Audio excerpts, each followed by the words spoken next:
What up, everybody? How you doing? Welcome back. Welcome TikTok, Facebook, YouTube. Welcome.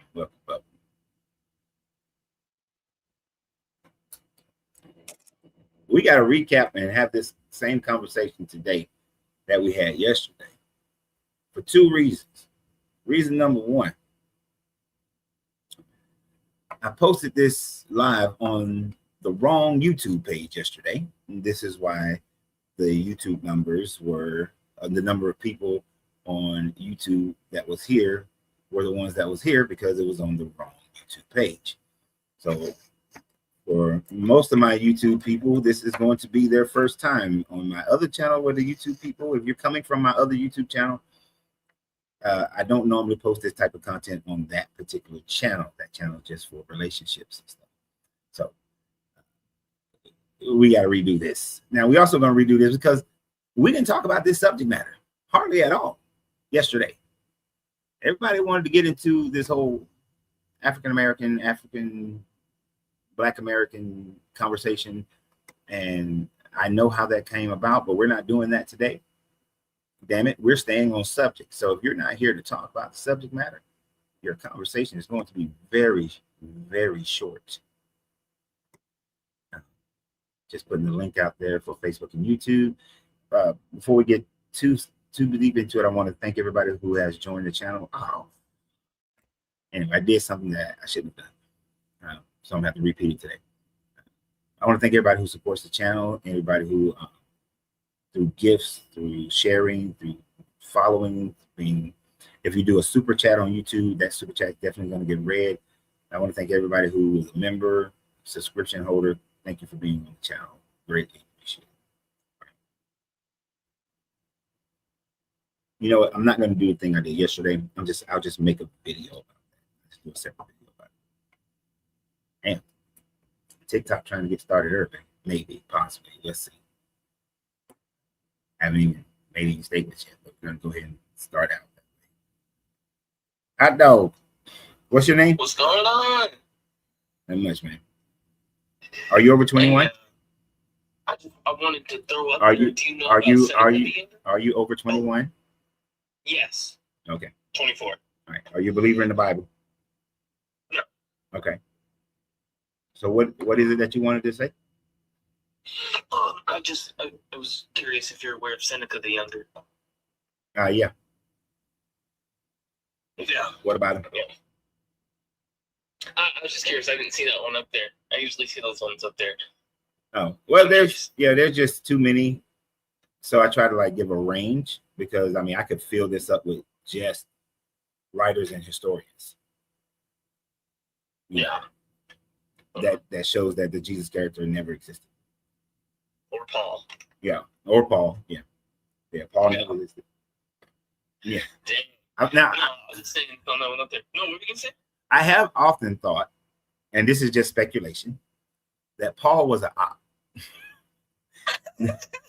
That he's a name that was utilized by people sending out disinformation to try to break up, or not break up, but to soften the Jewish people because they kept revolting.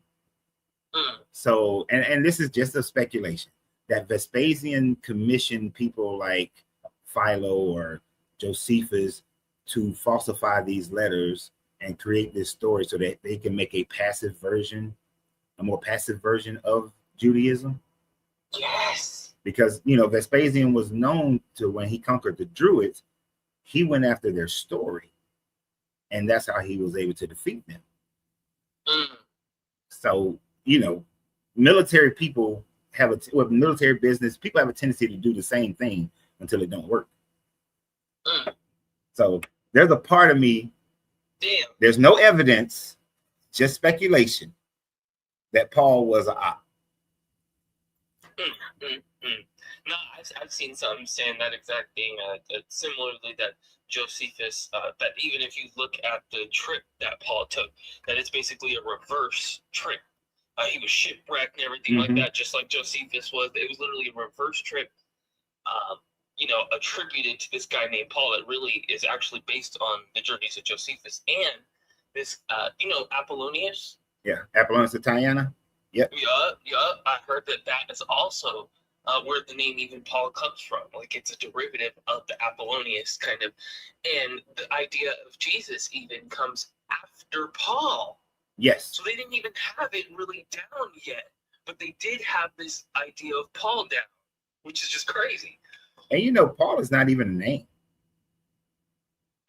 Paul is a title. It means small one. And I forgot what writing it was where they utilized the term Paul to mean the small one. I mean, almost like dwarf, midget kind of terminology when mentioning Paul. And have you ever read the Bacchae? Oh, I have not. What is that? So the Bacchae is a story involving Dionysus. Is it? Yeah, Dionysus. Yeah, Dionysus. And it has a similar vibe. Now, this story was popular for 300 years. It was written like a long time ago, but popular for 300 years at least. And it's the story of a god, a wandering Messiah type God who turns water into wine, have 12 followers, all this sort of, died and reborn. But there's a king who's oppressing his followers. And he comes to that king in disguise and asks him, why are you oppressing my people? Convinces him to stop oppressing his people and convert over to the worship of Dionysus. And that just sounds so much like the Paulinian story. I heard that, and you said that's the Bacchae. Yeah. Well, the Bacchae. Oh, okay. The Bacchae. Okay. Yeah. Yeah. I really don't think Paul existed. Me either. There's just no proof. Nope. I hear it's all based on John the Baptist. My favorite part is people be like, Jesus was perfect. I'm like, Jesus was baptized. Right. Why does a perfect being need to be baptized? Yeah. So it makes no sense. Dang. Yeah. Much love, man. Take care. Right. Appreciate you. Yep, absolutely. Have a good one.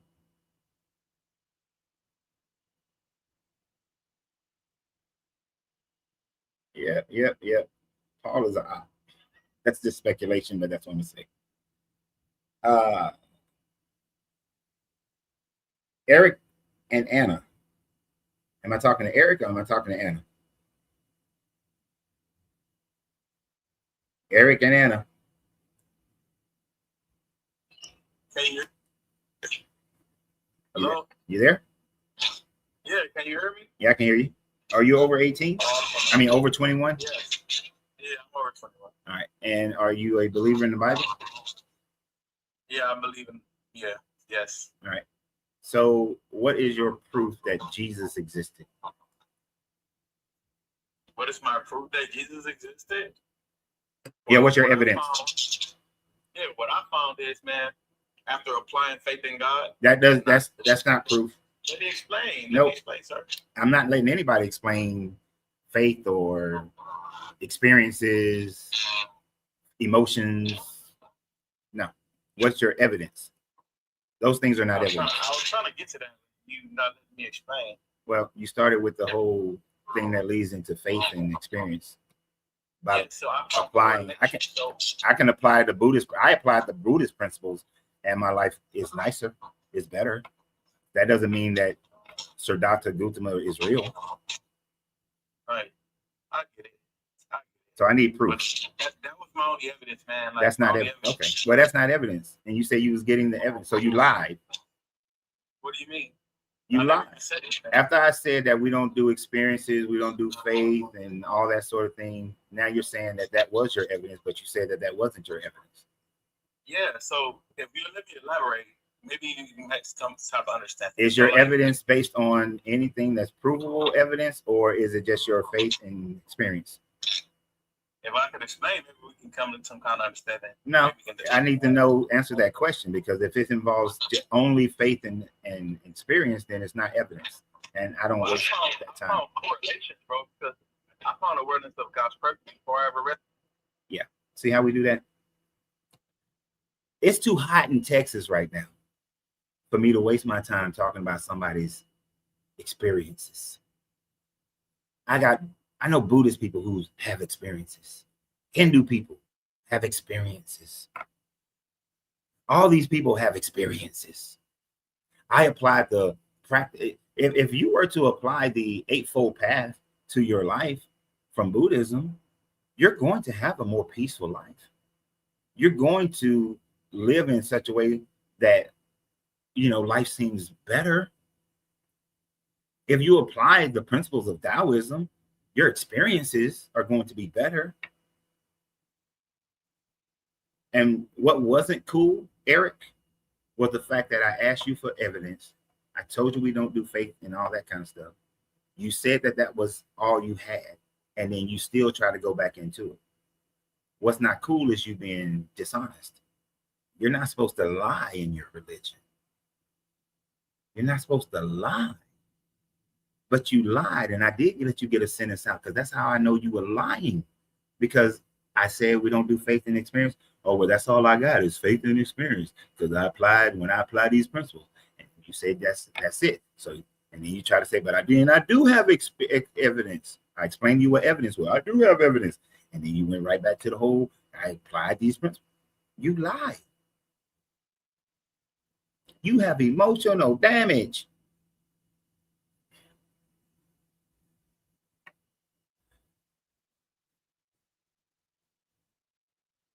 And see, he still don't see. That's the sad part. He don't even realize he lied. He said that was all the evidence he had was his experience and stuff. I told him that experience and stuff is not evidence. Then he goes back and said my evidence is, and he goes back into the experience stuff. He don't even realize. Ain't that sad when they lie and don't even realize that they lie?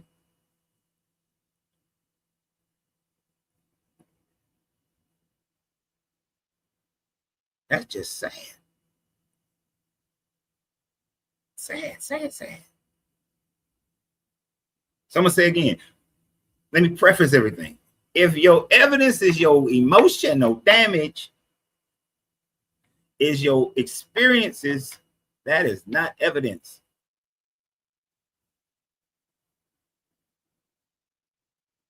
So what's your evidence of Jesus? Jesus.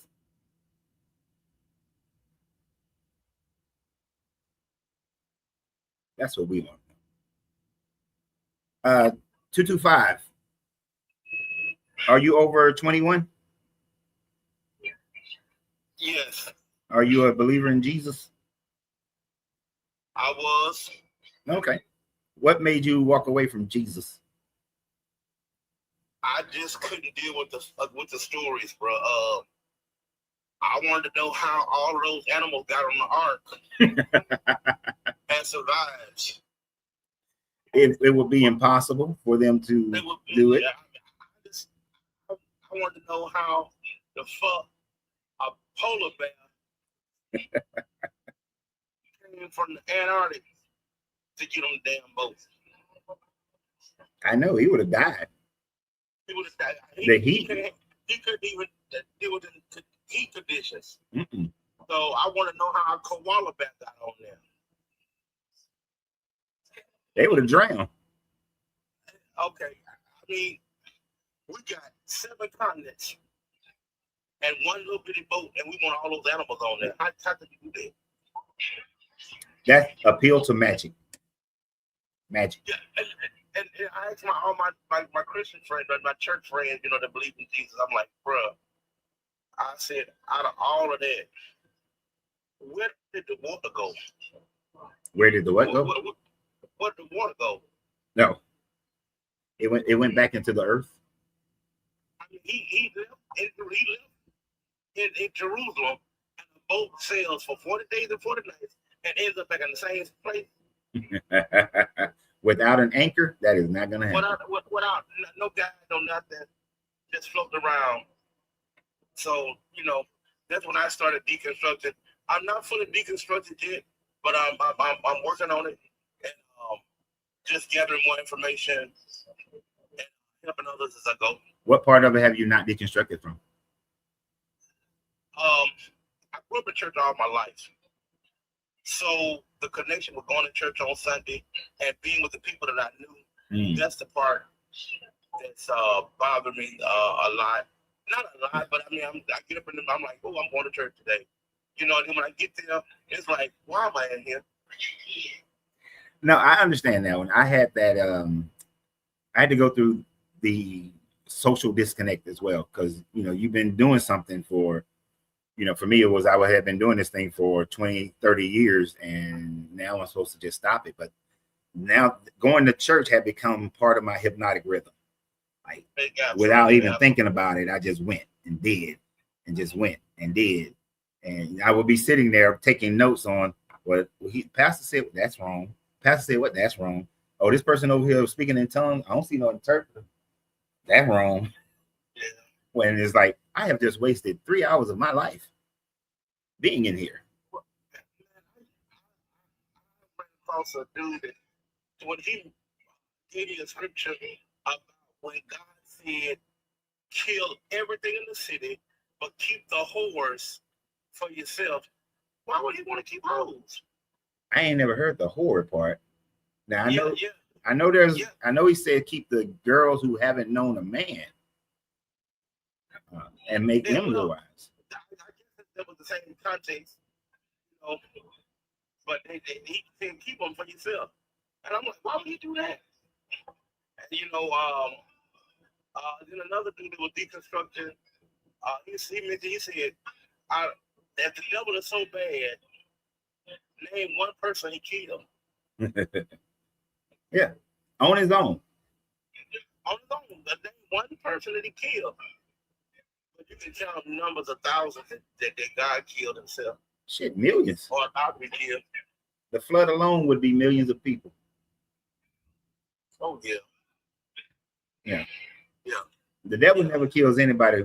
And here's the thing about it: the devil, which don't exist, but in accordance to the story, the Satan is not the devil. The devil of the New Testament is not the Satan of the Old Testament.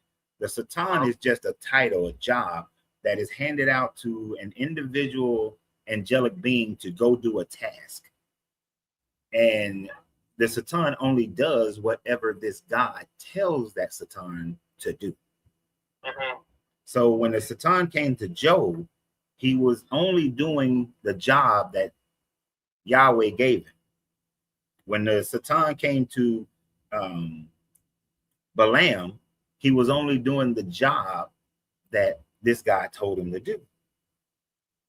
Right. But it is the mixing of Persian ideas and Greek ideas that by the time you get into around 1st century BCE Judaism, you start getting a devil.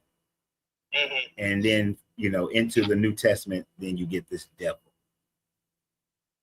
I just had so many questions, when I was first awakened to it,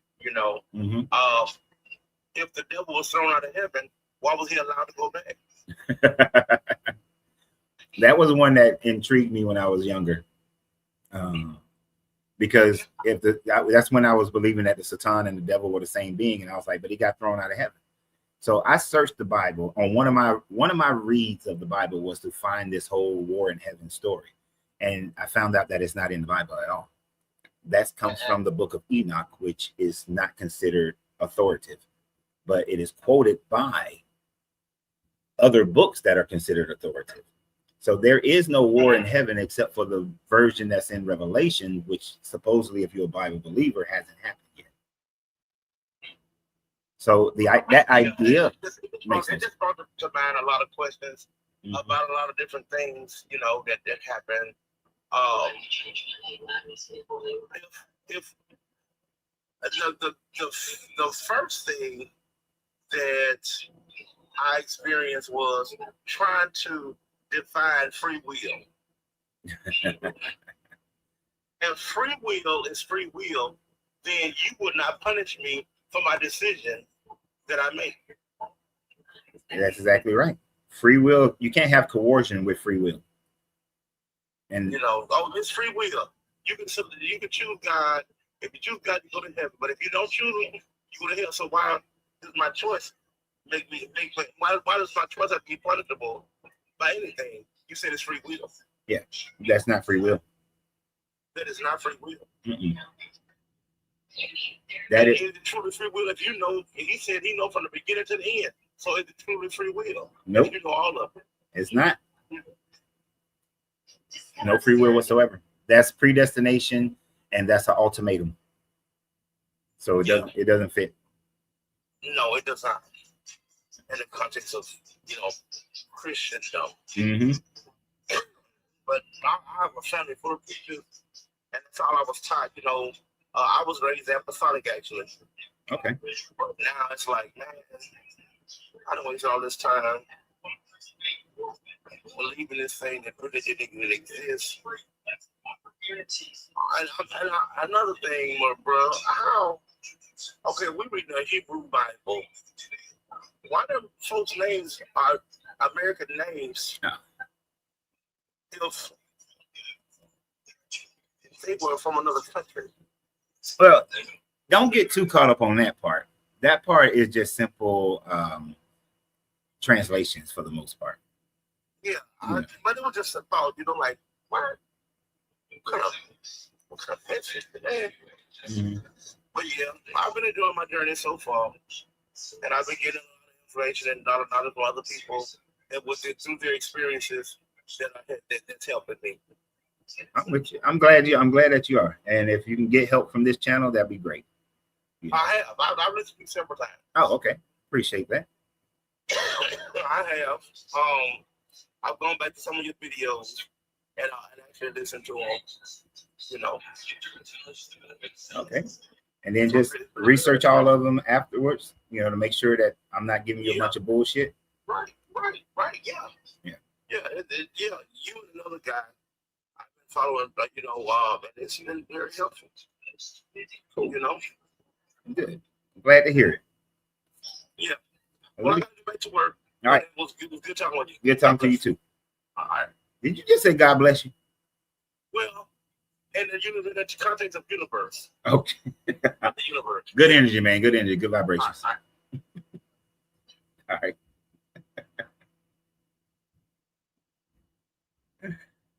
It's but it's hard to get some of those words out your mouth. Like somebody sneeze, you have a tendency to say bless you. It's hard to get that all that contamination out of it. It's not the easiest thing to deal with. It takes time. We all get into this thing that Hill called hypnotic rhythm. And we just continue to do the same things over and over again without even thinking about it. I still kept going to church because it was the thing that I was accustomed to doing. Empress.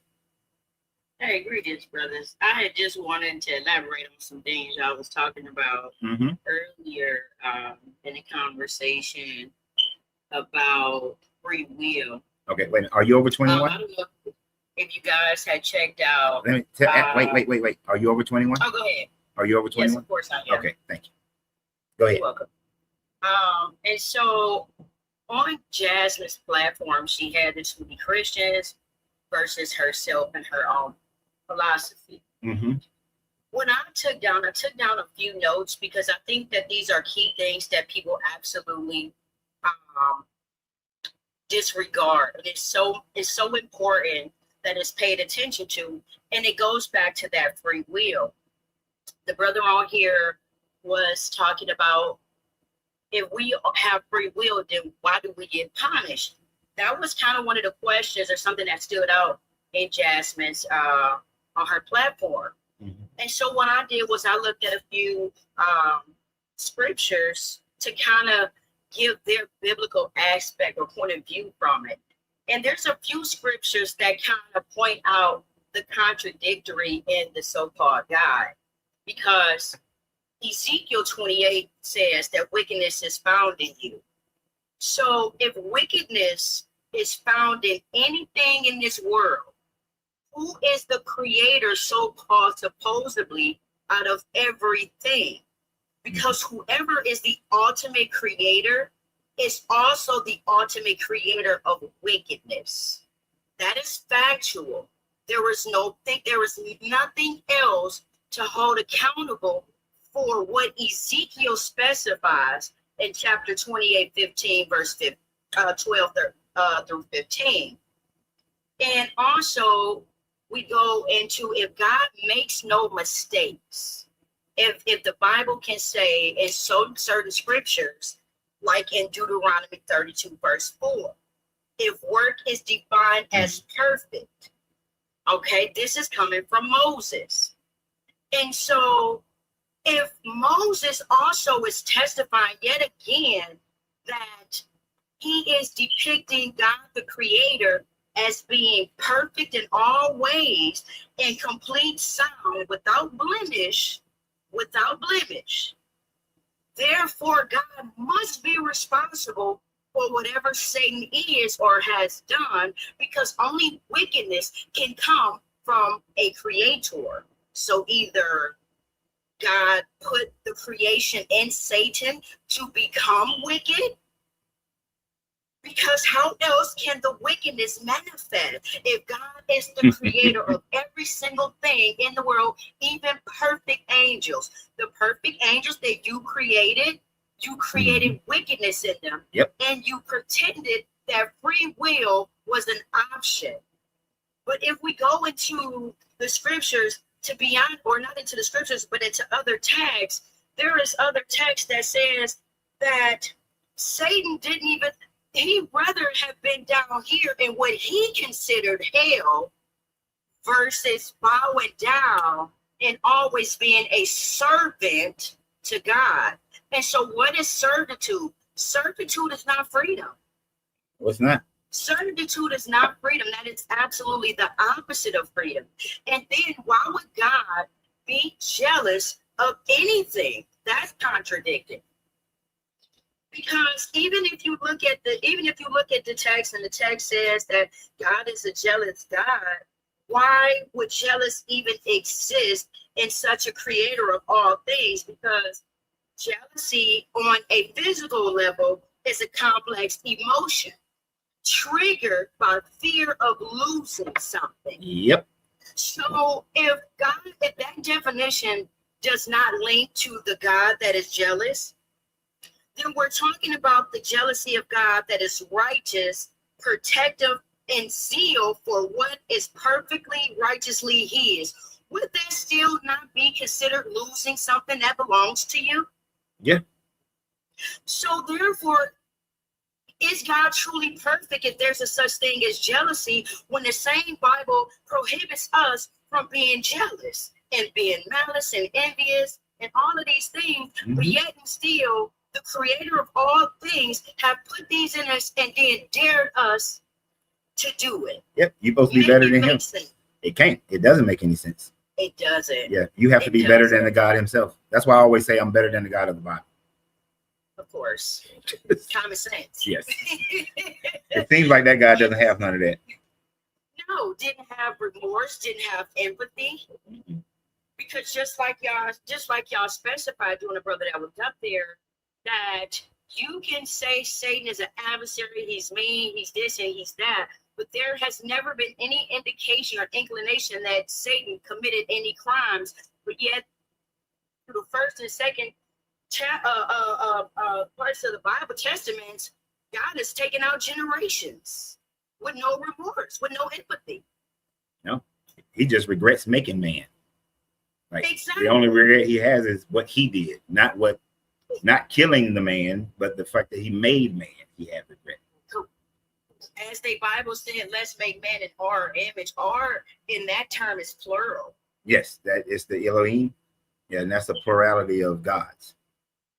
And he's talking about the heavenly council, which he talks about multiple times throughout the Bible. This heavenly council.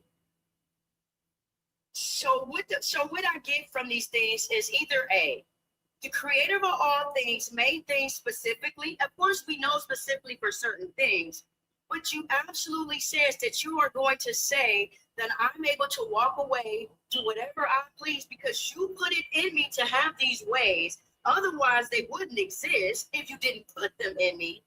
And then you tell me it's free will if you do it, but then if you do it, you're going to a hell. What is hell?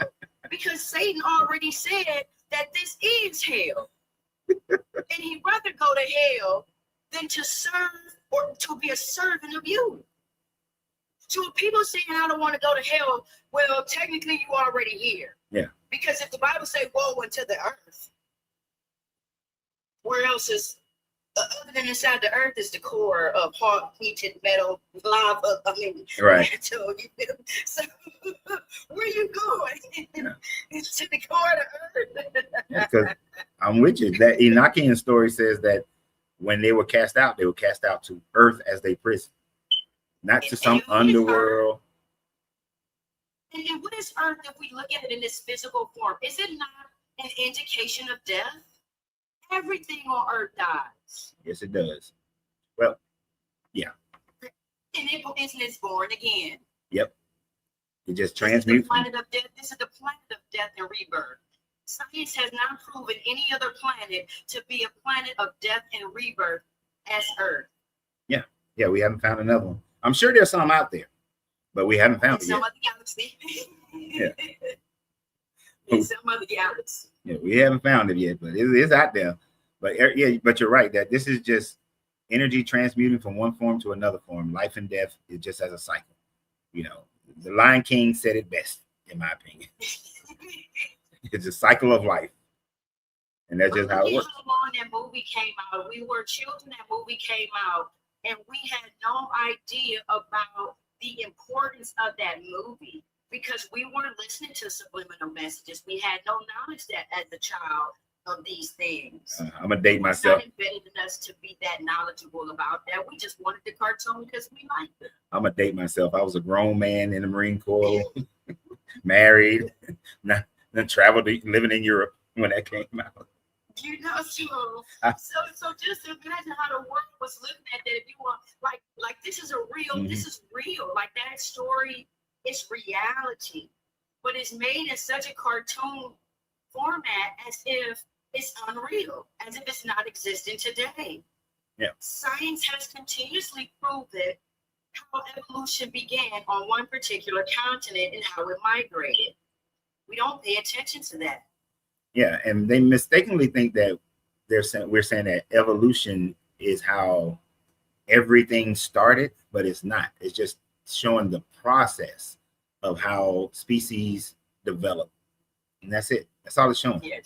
Yes, that's it. And it's factual. That's it, factual. Yeah. You can go outside and look at it yourself. You don't need nobody to teach you that. You know, I was watching a documentary. You may find it interesting. I can't remember. I'm gonna try to remember what it is. I'm sure my wife is gonna put it on the screen at some point. Everybody don't serve the same God. There's Yeah. nobody in your comments talking about free will, willing to do your Lord God's will. See, what you don't understand, I ain't free will. sir, or overstand is that there are many gods, whether you want to claim it or not. Yeah. Unmelanated people don't have to claim many gods. It's a part of your DNA makeup. So what I was saying, there's a documentary about sea life, and just in that documentary, they weren't trying to do this, but they did it anyway. But they showed where there's a fish called a frogfish. So you can just research frogfish. Some frogfish have evolved to basically walk across the bottom of the seafloor. And they don't even have the ability to swim anymore. Where others of their species who live in a different environment, they still swim. And they show sharks that have done the same thing. There are sharks that walk instead of swimming. Dolphins. And so these creatures develop, so we can see just through our modern day eyes how the probability of how life came from the sea and started walking on land. Of course, and how some sea animals are that used to be land animals. Mhm. Says science. Yep. Because again, this is what evolution does to us.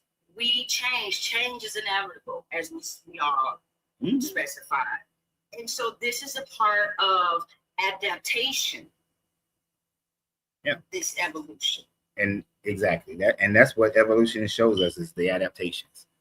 But I appreciate you coming up here because you just cooked, and I really ain't got. You having me. Thank you. Yeah, we can't even argue because I'm with you. 100%, brother. All right. Appreciate the love. Have a good one. You too. Thank you, Empress. I ain't even nothing to argue. I think Sean 11 was next. Sean, are you over 21? Thank you for having me on. You're welcome. Are you over 21? Yes, sir. Yes, I'm 51.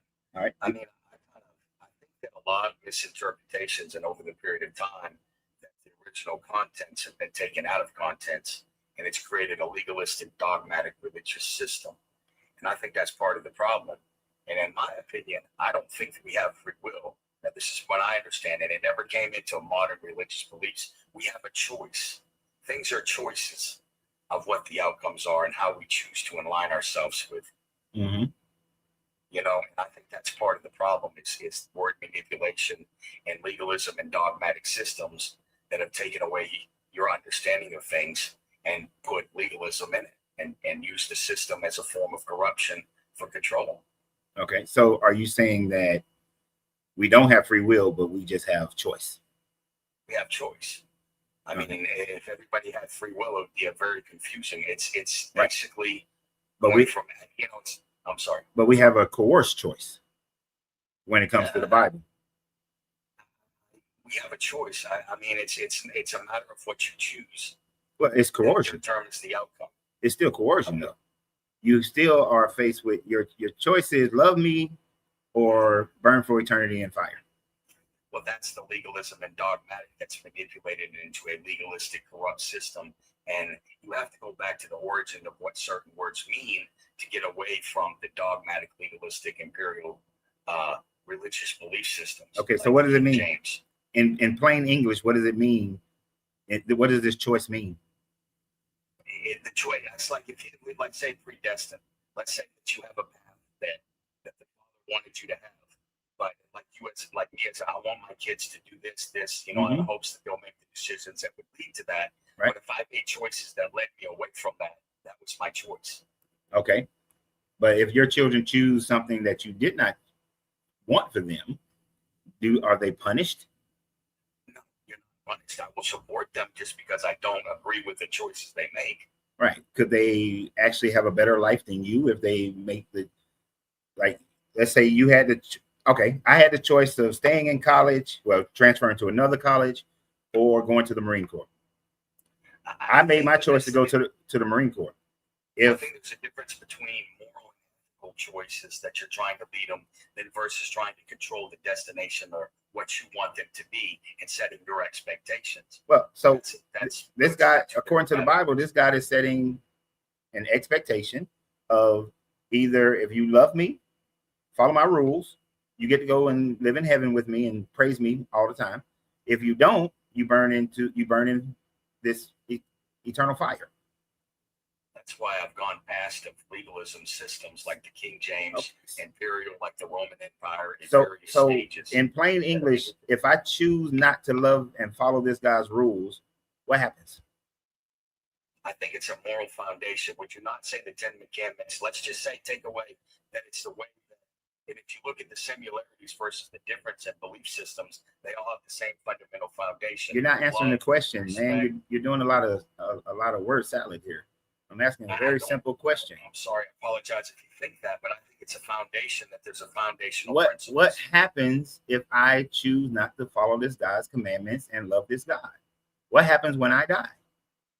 I think if you're in line with actually who the Father is, not interpretation of religion, that you find who God is. And it doesn't have to be the same as what one belief system believes the picture of him is and versus the other.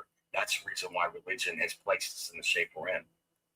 So if I don't believe in this God, but I'm a good person, are you saying that I'm going to find God? I think also like this, the misinterpretation is why that has to be cut and dry that you have to accept Christ. Why would you have a judgment day? It's not cut and dry like the religious dogmatic belief system. So I think in plain English, what is it? love. All right. So Love. then what happens when I die? Convicted to hell. That's why there's judgment day. So I don't go to hell. Does anybody go to hell? I think the deceivers are the ones that go to hell, not the ones that are deceived.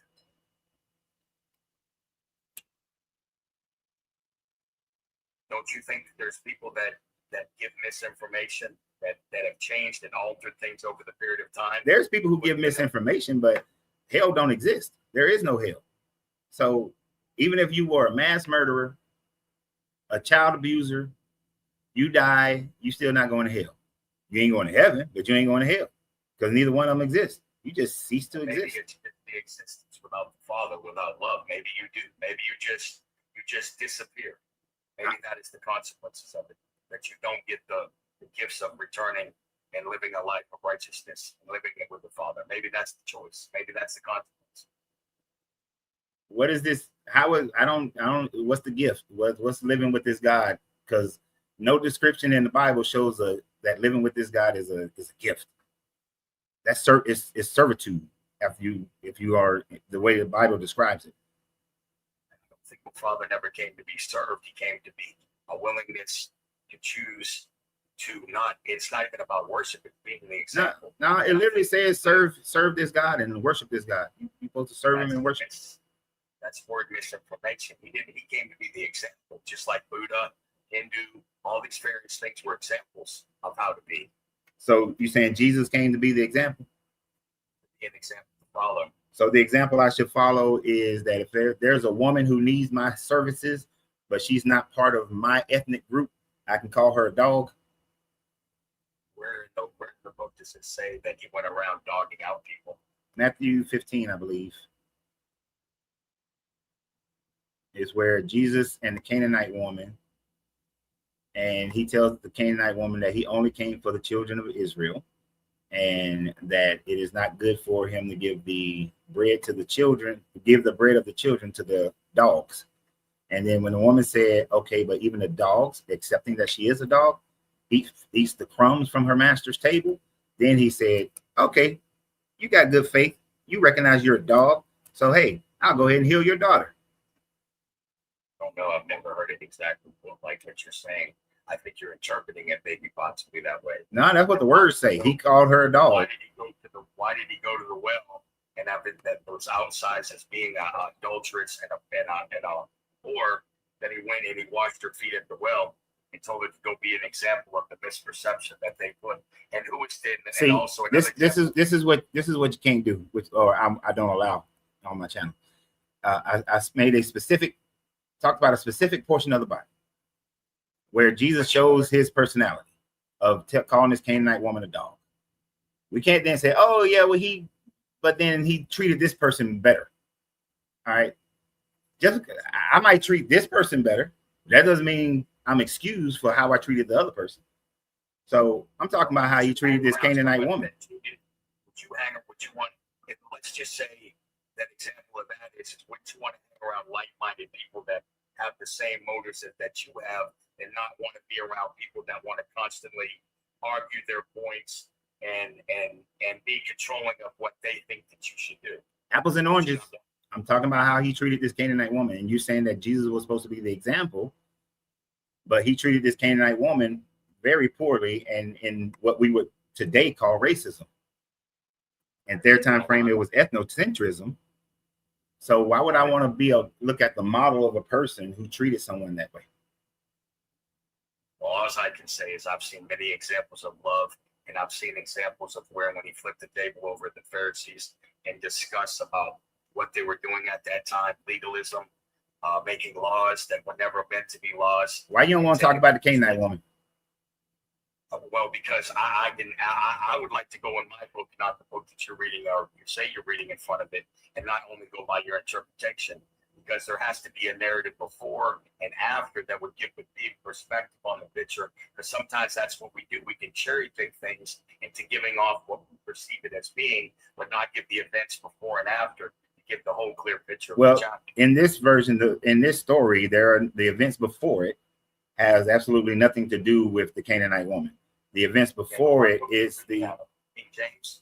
Oh hell no, that's the worst damn version of the Bible you can. Yeah, so what version are you reading? New Revised Standard Updated Edition. Okay, so just like once again that many things over the period of time through the language and misleading and misinformation that things can get perceived to be differently, but it's not actually in line with what originally the text was saying. This is the most correct version that is outright that we have right now. And before that, I'm sorry, what was that? Read the Ethiopian canon. It's been a well-preserved book. No, I don't read Giez, And unless you are reading it in Ge'ez, you are not reading the Ethiopian Bible. What you are reading is people who have identified the books that are in that one, but they are using translations based on Greek and Latin and German and all these other versions of it. The Ge'ez has never been translated in any other language but Ge'ez. So they even say that about the book that you're reading from then too. Does it go back to the origin? Yeah, it goes back to Koine for the New Testament. For this part about the Canaanite woman, it goes back to the Koine Greek. The Old Testament was written in Hebrew, correct? Yeah. Well, Okay, Hebrew and Proto-Hebrew. I mean, so it's just like repentance. I mean, it was never. But again, Sean.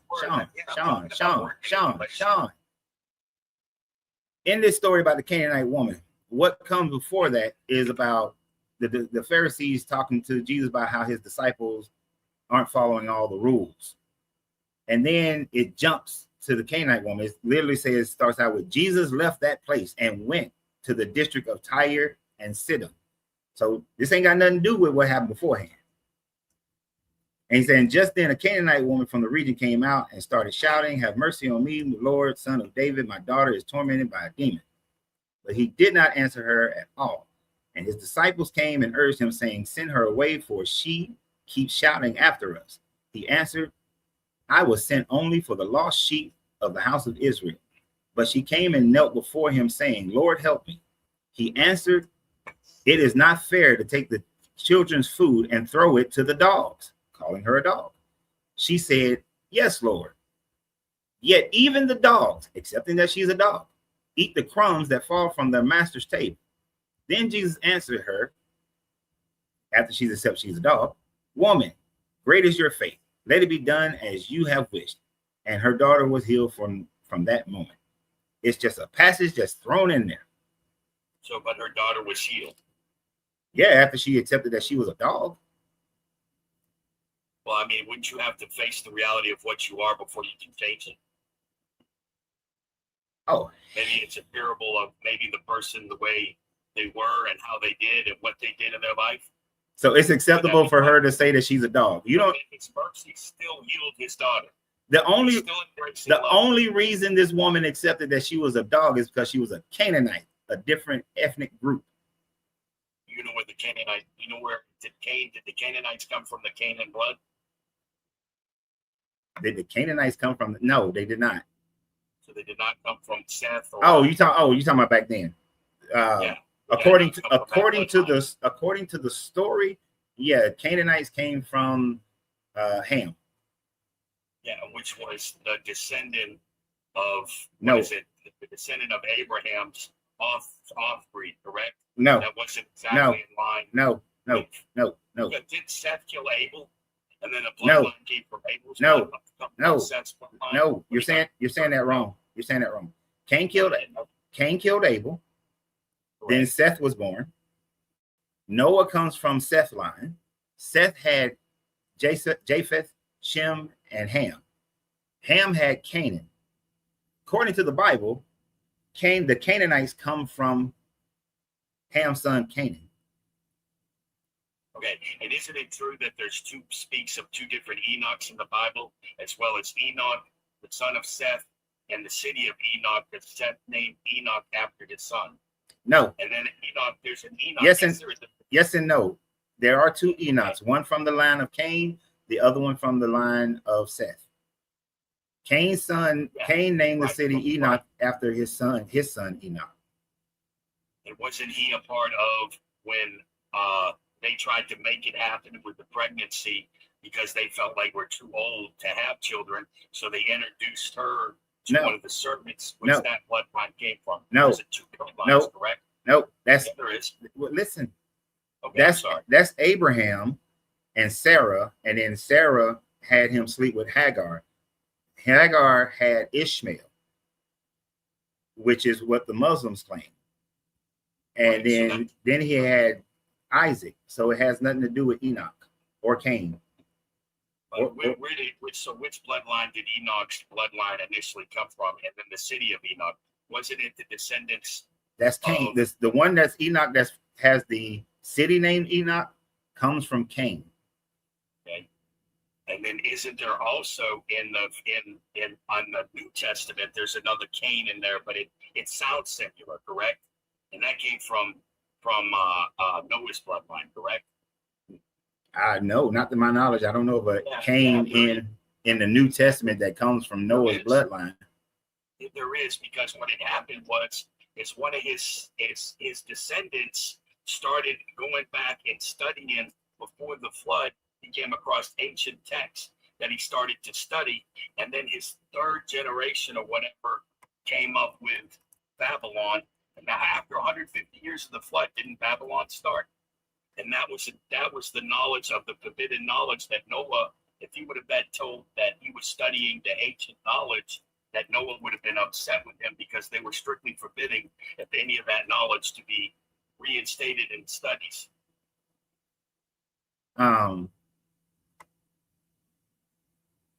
What are you talking? There's no Cain in the New Testament. It sounds just like it. No, Yes, I promise you. There's this is where the two conflicting stories get mixed in together. No, there's the mentioning of Cain in contrast when they're contrasting people, but there is no Cain in the New Testament. I explain it like this. You know how sometimes names, if you say a names that sometimes they similarly sound alike, that you possibly can get one name mixed up with the other name until you've sat down enough to go, okay, the separation mentally has to be in your mind, right? Where is that in the New Testament? Where is that in the New Testament? Who is this name? Look up again in Google and say, were there two named Cains that sound similar in the Old Testament as well as the New Testament? I promise you, I learned this and it was very shocking to me.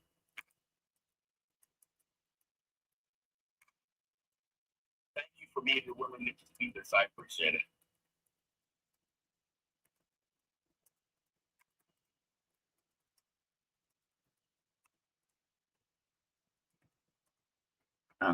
I gotta say, you're mixing up a lot of stuff together.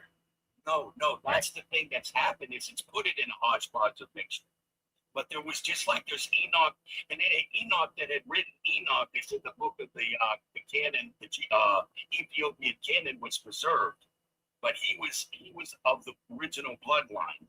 And then you look at Enoch City, and the name of Enoch was the line that branched off from the original, from Adam to however it goes, Moses, or however that bloodline goes, that was the pure bloodline. Yeah, but that's not the Enoch who was in Cain's line. That's the Enoch that's in Seth's line. Yeah, after the flood. No, that was before. That was before the flood. Before the flood. It was after the flood that Enoch, the Enoch text was after the flood. That Enoch was. No, there's no Enoch after the flood. Yes, there's two Enochs in the Bible. I promise you. Yes, they are all both before the flood. No, it's after.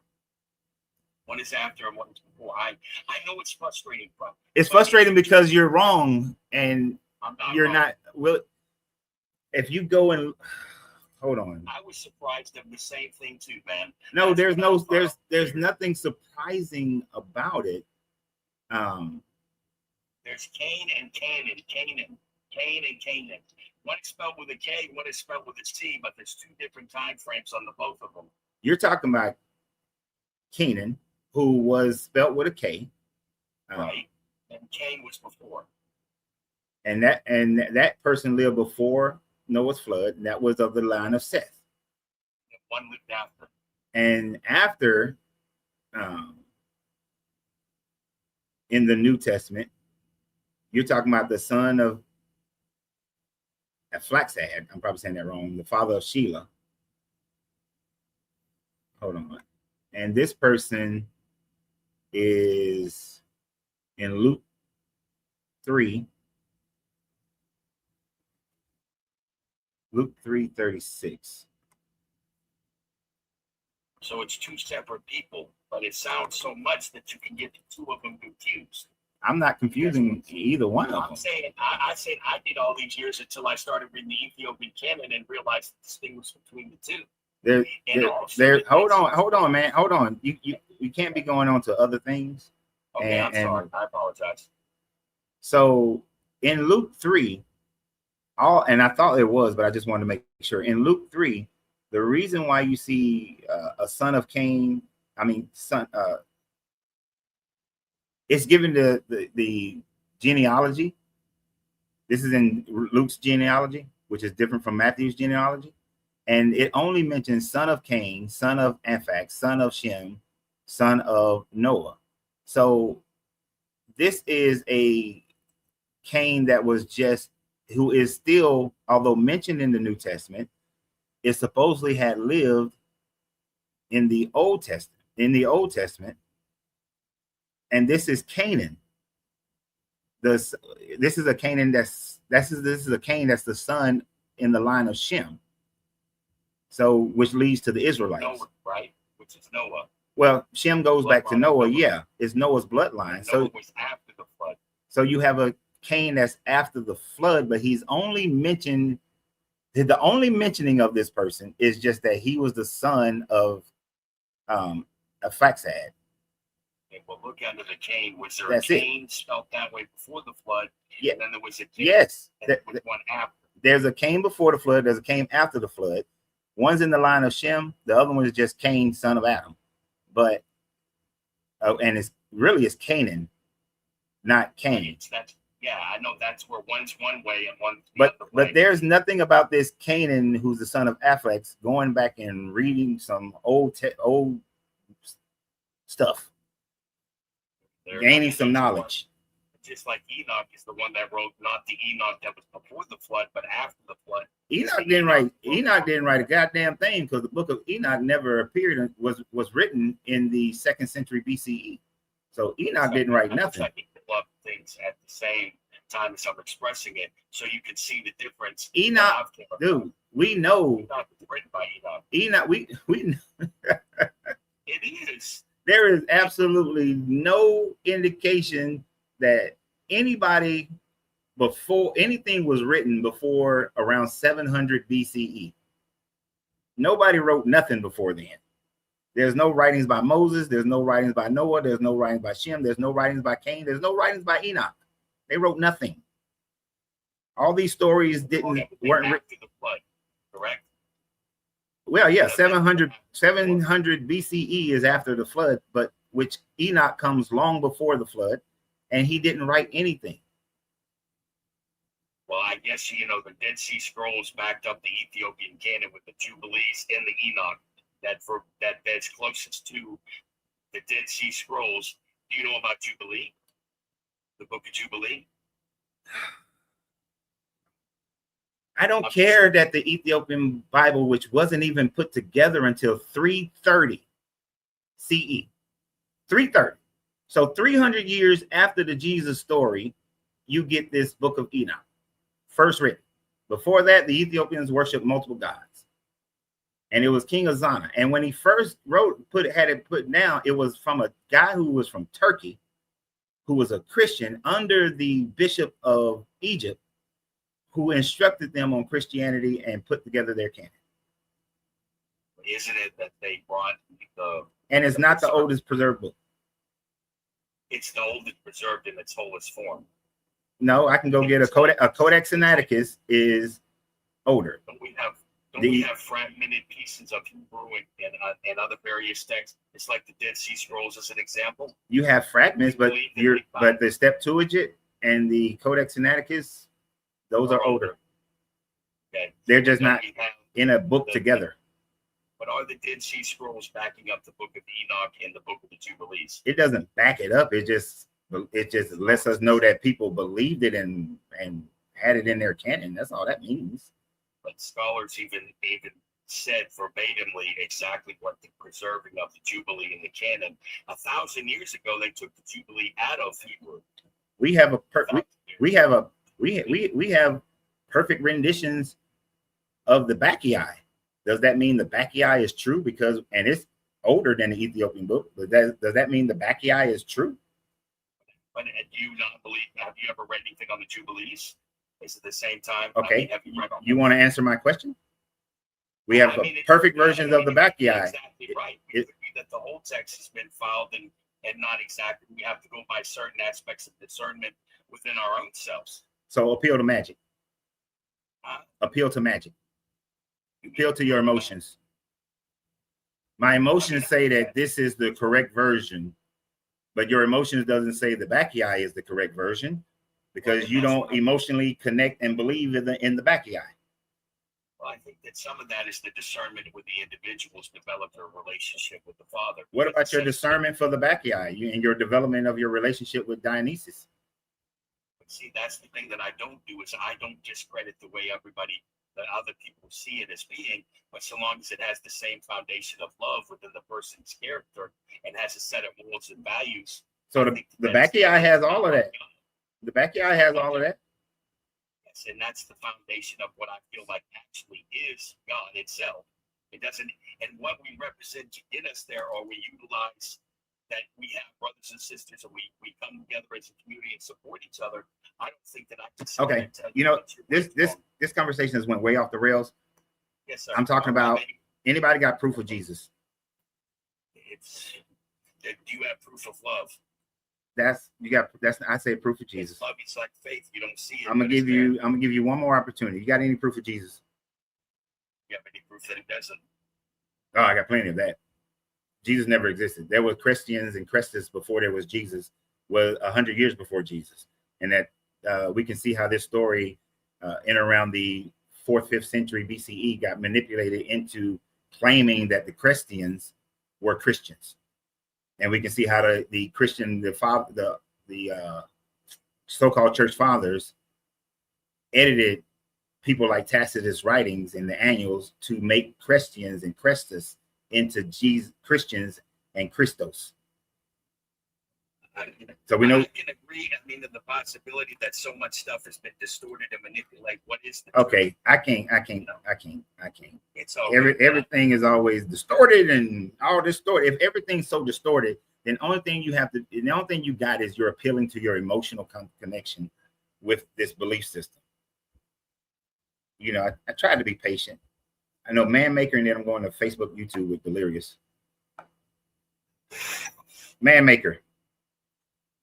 Well, yeah, I was hoping to go back to the challenge of the woman at the well.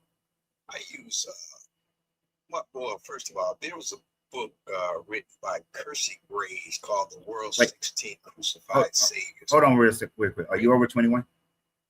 Oh, yeah. Okay, go ahead. All right. He wrote a book called The World's 16 Crucified Saviors, or Christianity Before Christ. And it was an exhaustive analysis of the parallels that came before the person called Jesus. He was more like a copy than anything else. Yeah. But going to your reading of the scripture about the woman at the well. I read the Canaanite woman, not the woman at the well. He was trying to obfuscate to the woman at the well. Yeah. I did read that story about him saying that it's for the children, not the dogs. Mm-hmm. I kind of use Occam's razor to kind of parse through it. And to me, it's like I can accept the racist, cultural stuff that was going on, and at the same time, see some of the other things that people do, good people do, there people who are just racist as hell. You're muffled and scratchy right now. I don't know why that is. There you go. When you say I don't know why that is, that was perfectly clear. Okay. Now you're muffled again. I'm muffled. Let me try something. Oh, I guess maybe I have to come. You probably got it. How's that? You probably got it. That's fine. Got that iPhone probably. Well, go ahead. I think that the simplest answer is probably the right one. And I just don't, anybody that comes out of a woman is a man, or a woman, another female. And so he can be doing good things, but have some views that are racist, or and I just don't put it past the person that's called Jesus. I lay it right there. That's the simplest answer. It's the same thing. He grew up in a racist society, and he exemplified the racism. Exactly. I I don't see what when they elevate a man that come out of a woman over all other men, then you can make excuses for that. See, if they say the guy was God, then he could go around cursing trees and calling people dogs and all that kind of stuff, and it's excused. I mean, we have a good example here with the president of the United States. Yep. The man can't do no wrong. While he's doing a bunch of wrong. And you know, you bring up an interesting one with the fruit tree, because that one used to stump me when I was a kid, because I was like, if the damn tree wasn't in season, why the hell is he punishing the tree for not bearing fruit when it wasn't in season? I know there's a metaphoric idea of that, but it's still a dumb metaphor, because if he wanted to show some magic, take a tree that's not in season and make it produce fruit. That would have made more sense. Instead of saying rip it out because it's not producing fruit and it's out of season. That's what it biologically is supposed to do. Like, Jesus is dumb. Anything goes when you elevate one man above another. Yeah. Anything goes. You know, and so they're at the point to where they're calling this guy God. Well, see, I look at it like this. All right, then his mama had to be God. His grandparents had to be God, because if it come out of a human, it's going to be a human. Yep. It's just facts. If it come out of a dog, it's going to be a dog. And no pun intended regarding your scripture you read, but it's just facts. And so when you come down on the side of science and what we can observe clearly, you can see that the man he did have some good philosophies, really good. But even those were not original. So that's where I stand. I'm standing there with you. And the more I dug into it, the more I realized that he's just a fairy tale character. And so there's no reason for me to believe in it, worship in him, or expect anything that he said is true. And so let me ask you this then. You gave the example, and the gentleman did not really dig at it, of having choice. Yeah. And if you don't love this God, is there a punishment of hell? Well, that's clearly man-made stuff. Yeah. That, religious dogmas have to coerce you. Mm-hmm. They cannot afford you to have a thought of your own. No. But yeah. And go ahead. Go ahead. I'm sorry. No, go ahead. I was just going to say, I have sons, and you put the example out there. I have 5 sons, and I notice all of my sons have different personalities, different ways of processing things, and they make different choices. And I can see some choices that's going to lead to a difficult time in one of my sons. I can see it. But yeah. I don't lay a choice. I don't lay a punishment on him because he takes a choice that he makes a choice that that I disapproved of. So likewise, if you don't believe in this God and he punishes you because you don't believe in him, forget the fact that there's no evidence for him. Mm-hmm. Then if he punishes you, then you don't have free will. No, you don't.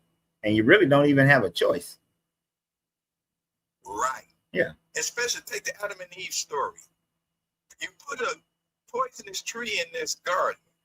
You then let's say the tree was cocaine or some kind of drug, poisonous drug. And then you let the drug dealer into the house to talk them into eating it, to taking some of the drugs. And then get mad at them because they took the drug.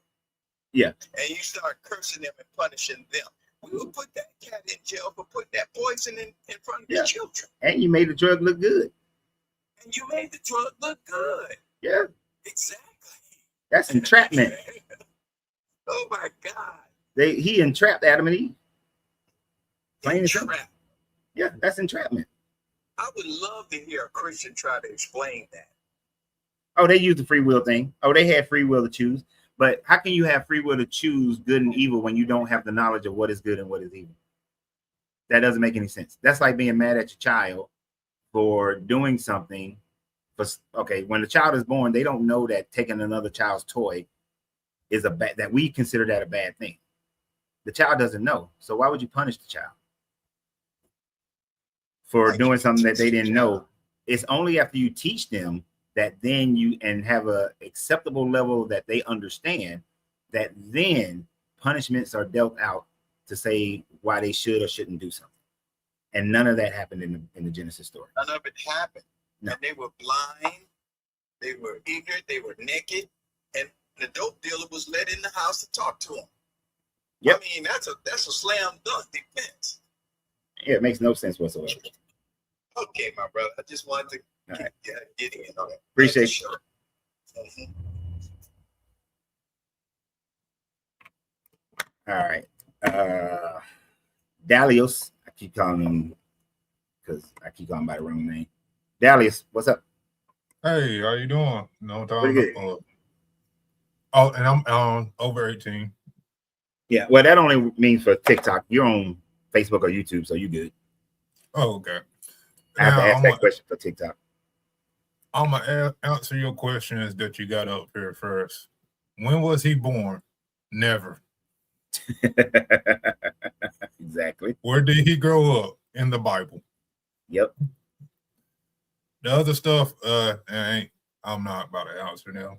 But I got a question, and it's been every time I hear somebody talk about this Bible, Mhm. and especially with people of our color, Right.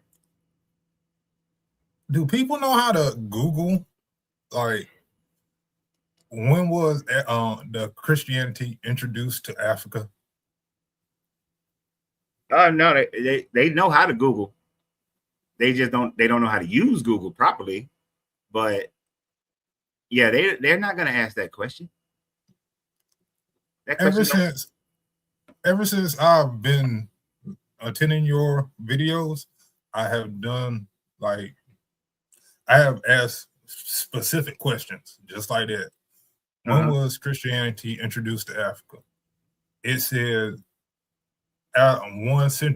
first century AD. I'm like, okay, that means that for people of our skin color, Christianity was not our original religion. Mm-hmm. And then let's say, okay, when it comes to our ancestors and slaves, everybody keep forgetting this fact, like, they were not Christians when they was trapped or captured or however they got us during the transatlantic slave trade. Why do we keep forgetting about our ancestors? Well, not we. Why do they keep forgetting about our ancestors and what they went through? Indoctrination. It's like it's so oblivious to everybody. It's so oblivious to Christians. The ones they got like I think her name is Angela. I've been watching a couple of podcasters that talk about this subject, and they make a very good point. You keep one foot in the Christianity, and you keep the other foot out of it, or however they was trying to say it. And I'm like, yeah, they do. But when you bring up these topics, it's just like, oh, they didn't have faith in the Lord, or the Lord was trying to teach them something. What the hell was he trying to teach them? No, punishment? That's the justification of the Black Hebrew Israelites, that our ancestors had done wrong, so they had to be sold into slavery. But the regular Black Christian won't go back and they won't research that type of information and actually contemplate it and think about it, how that has affected them, because they've been so indoctrinated from youth that they're afraid that they may lose their so-called gift of heaven and end up in the torment of hell. So they just turn a blind eye to it. It's easier to just live your life in La La Land than it is to actually deal with the realities. And which is that term they like to say, ignorance is bliss. Yeah, they take that to a whole nother meaning. I literally had one of my cousins tell me, because her two sons listen to my videos, And she literally started the conversation with me, but then as we got into it, she was like, you know what? I'm just gonna live blissfully in my ignorance because it was just more comfortable for her. And I just said, okay. I'm just going ahead and take this on head on. Like if I got people that don't like me because I'll be at work and I'll be talking and I talk about this stuff, but I talk about it as an educational purpose, not trying to make somebody convert or whatever. All right, I got this one coworker, he's a pastor or whatever, and he was up front talking brimstones of hellfire or whatever, and he was saying Islam's atheists and all that. When the Lord come, I said, hey, yo, no, this is not the time and place. You can talk about that. I said, matter of fact, I'm not even supposed to be here right now. Let me clock out and go to hell home because I'm not trying to listen to this. You got people with different religions and different beliefs that surround you, and you're bringing this up, making people uncomfortable, which could be a lawsuit for the owner of this company. Yep. Sure could be. And when I did have a job, I wouldn't have this discussion. And when I ran my companies, I don't have these discussions. It's not the right place to have them, and you shouldn't have them. And you're endangering somebody's business by doing it, but because you want to push your narrative. That's some selfish shit right there. Yeah. But let me see if I can get some people who can prove Jesus, man. Oh, and one question, I'm starting trying to write a biography on my life. I'm going through this process. Do you mind critiquing it for me if I send you an email? Sure. Appreciate it, sir. Appreciate it. I ain't even got down into this other guy's book that I'm supposed to be critiquing too deep. But sure. Appreciate it. You right. Have a good day, Coach. You too. All right. Didn't mean it. Now, TikTokers, YouTubers, Facebookers. Again, let me thank everybody who supports the channel. If you do a super chat, I'm definitely going to read the super chat and talk about whatever you put on the super chat. But I want to thank everybody who sends super chats, who send gifts and all that kind of stuff. Thank you very much for being subscribers and subscription holders and members. So I always want to make sure I get some thanks in there. I do appreciate y'all. I'm going to go back over to we got a long list of TikTokers on here. Please let your discussions be the fact that you're trying to prove Jesus. That's the conversation today. I don't know who was next. I'm just pressing buttons on the TikTok guest list here because many people won't hold on. They'll just run and leave. Oh, I think we got somebody getting ready to come up. There's one guy in the comments over here on TikTok. He's talking a whole bunch of stuff, but he sure ain't coming up. Highway. You got a lot to say. And I don't read a lot of comments because I'm generally focused on what a person is saying. I saw that he talked about, Bart Ehrman. Bart Ehrman works for a university where if he were to say that Jesus didn't exist, period, he would get fired.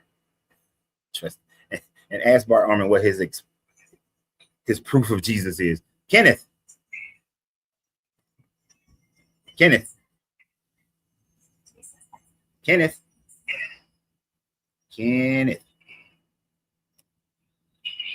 there, Kenneth?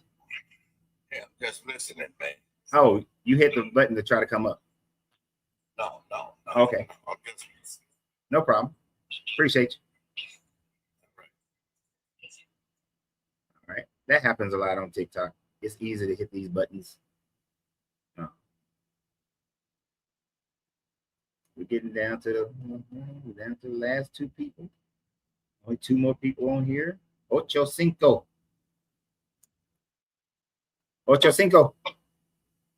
What's going on, man? How you doing? I wanted to. You over 21? Yes, sir. All right. Are you a believer in Jesus? Yes, sir. All right. What's your evidence of Jesus existing beyond faith and experience and emotions? Secular sources like Tacitus and Flavius Josephus. Tacitus never wrote about Jesus. He wrote about Crestius and Christians. His work was later changed or interpolated by 4th and 5th century Christians to change it to say Christians and Christos. Yeah, so it's Christos, but then it was Annos 1544 from 116 AD. The thing about that is that Tacitus and Josephus both were first century Jewish historians. Tacitus was actually 2nd century when he wrote Annuals. Josephus, yes, born in the 1st century, did write in the 1st century, but Josephus never talked about Jesus. The Testimonium Flavianus has been proven to be an interpolation, or for lack of a better term, a forgery. Josephus, so Antiquities of the Jews from 2091 is looked as what? And where's your evidence? A forgery. All right. So the oldest the oldest version of his writing, of his full writings that we have, it dates to the 4th, 5th century, and it is first quoted and said by Eusebius of Caesarea, who Eusebius of Caesarea in his own writings quoted Plato to say that if telling a lie furthers the religion, then we should tell the lie. And so Eusebius says that Josephus wrote this Testimonium Flavianus. We can tell by the writing with linguistic archaeology that Josephus didn't write that. That's a totally different style of writing and a different time frame of writing. And other people who previously don't have a copy of Josephus but quoted Josephus, like Origen, if Origen in his quotes about Josephus, he neglected to mention the Testimonium Flavianus, which is another reason why most scholars say that it wasn't part of Josephus' original writing. And Josephus, being a practicing Jew, would have never called Jesus the Christ. Josephus died a Jew. No, of course. No, yeah, of course. He died a Jew. But can you show me, can you look that up and say, and show me that? Show you what? Show you that that the latest writings is from the 5th century. I can't bring it up on this screen. Is that what you're talking about? You can green screen, or you could just show it on your computer. You could just show us the screen on your computer.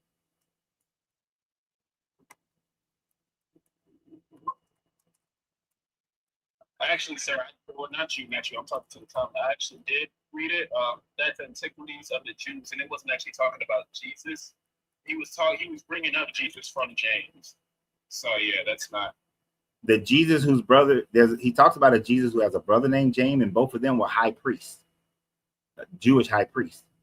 That's not the same one. The other Jesus was the son of Damnius, so that's not the Jesus of the Bible. Well, that's a different where's Jesus. your proof of that?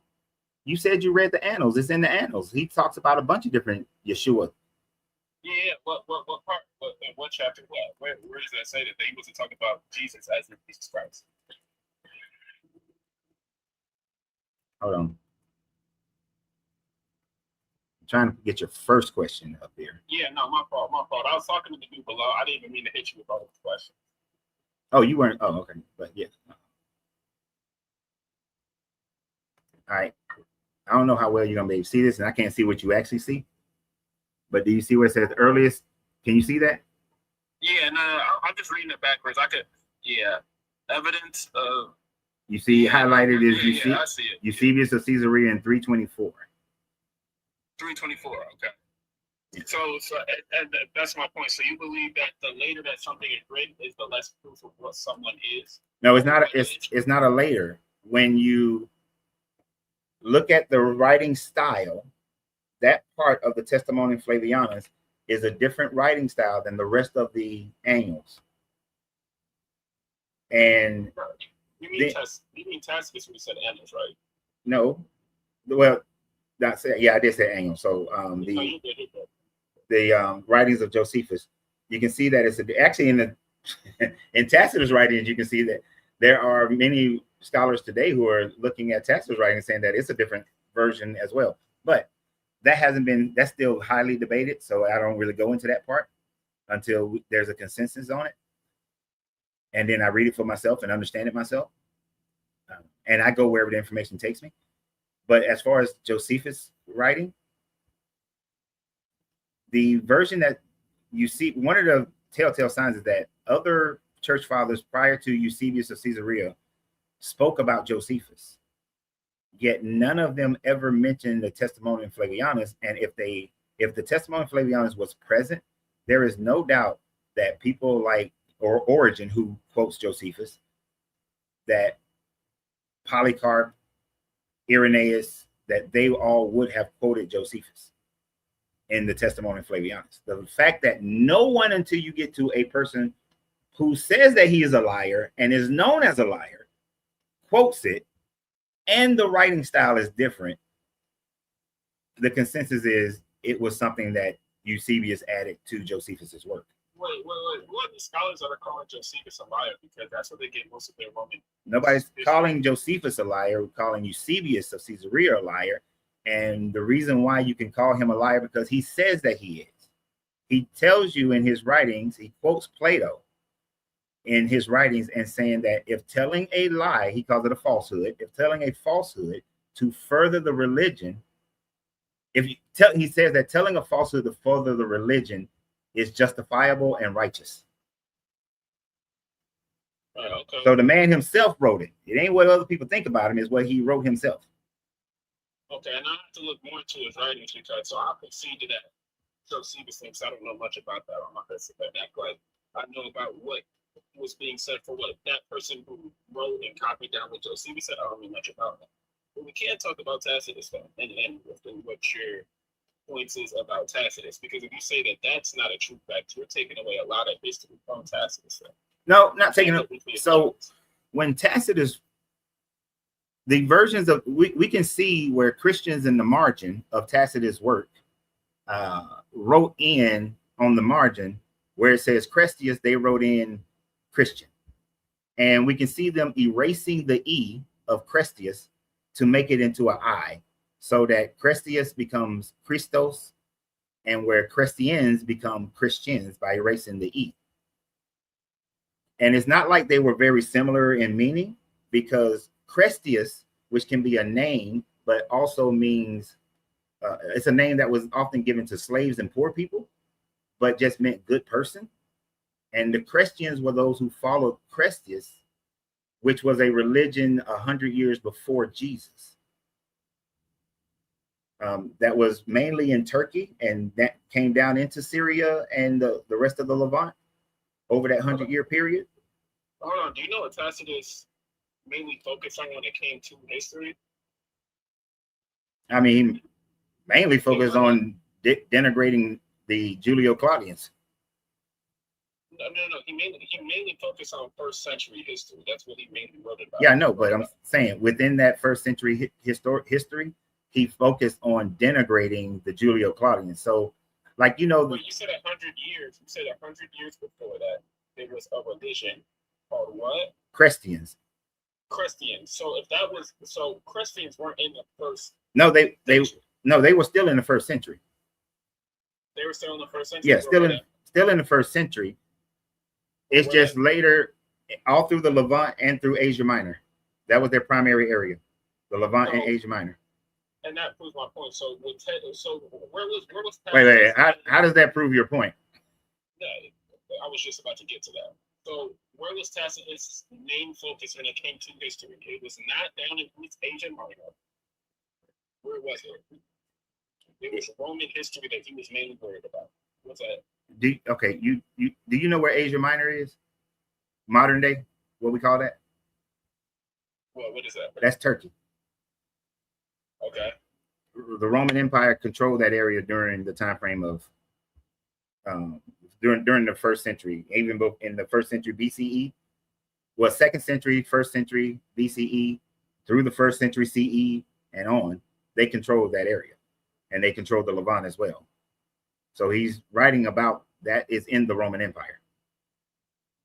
That is all. Okay. Let me look at. Yeah.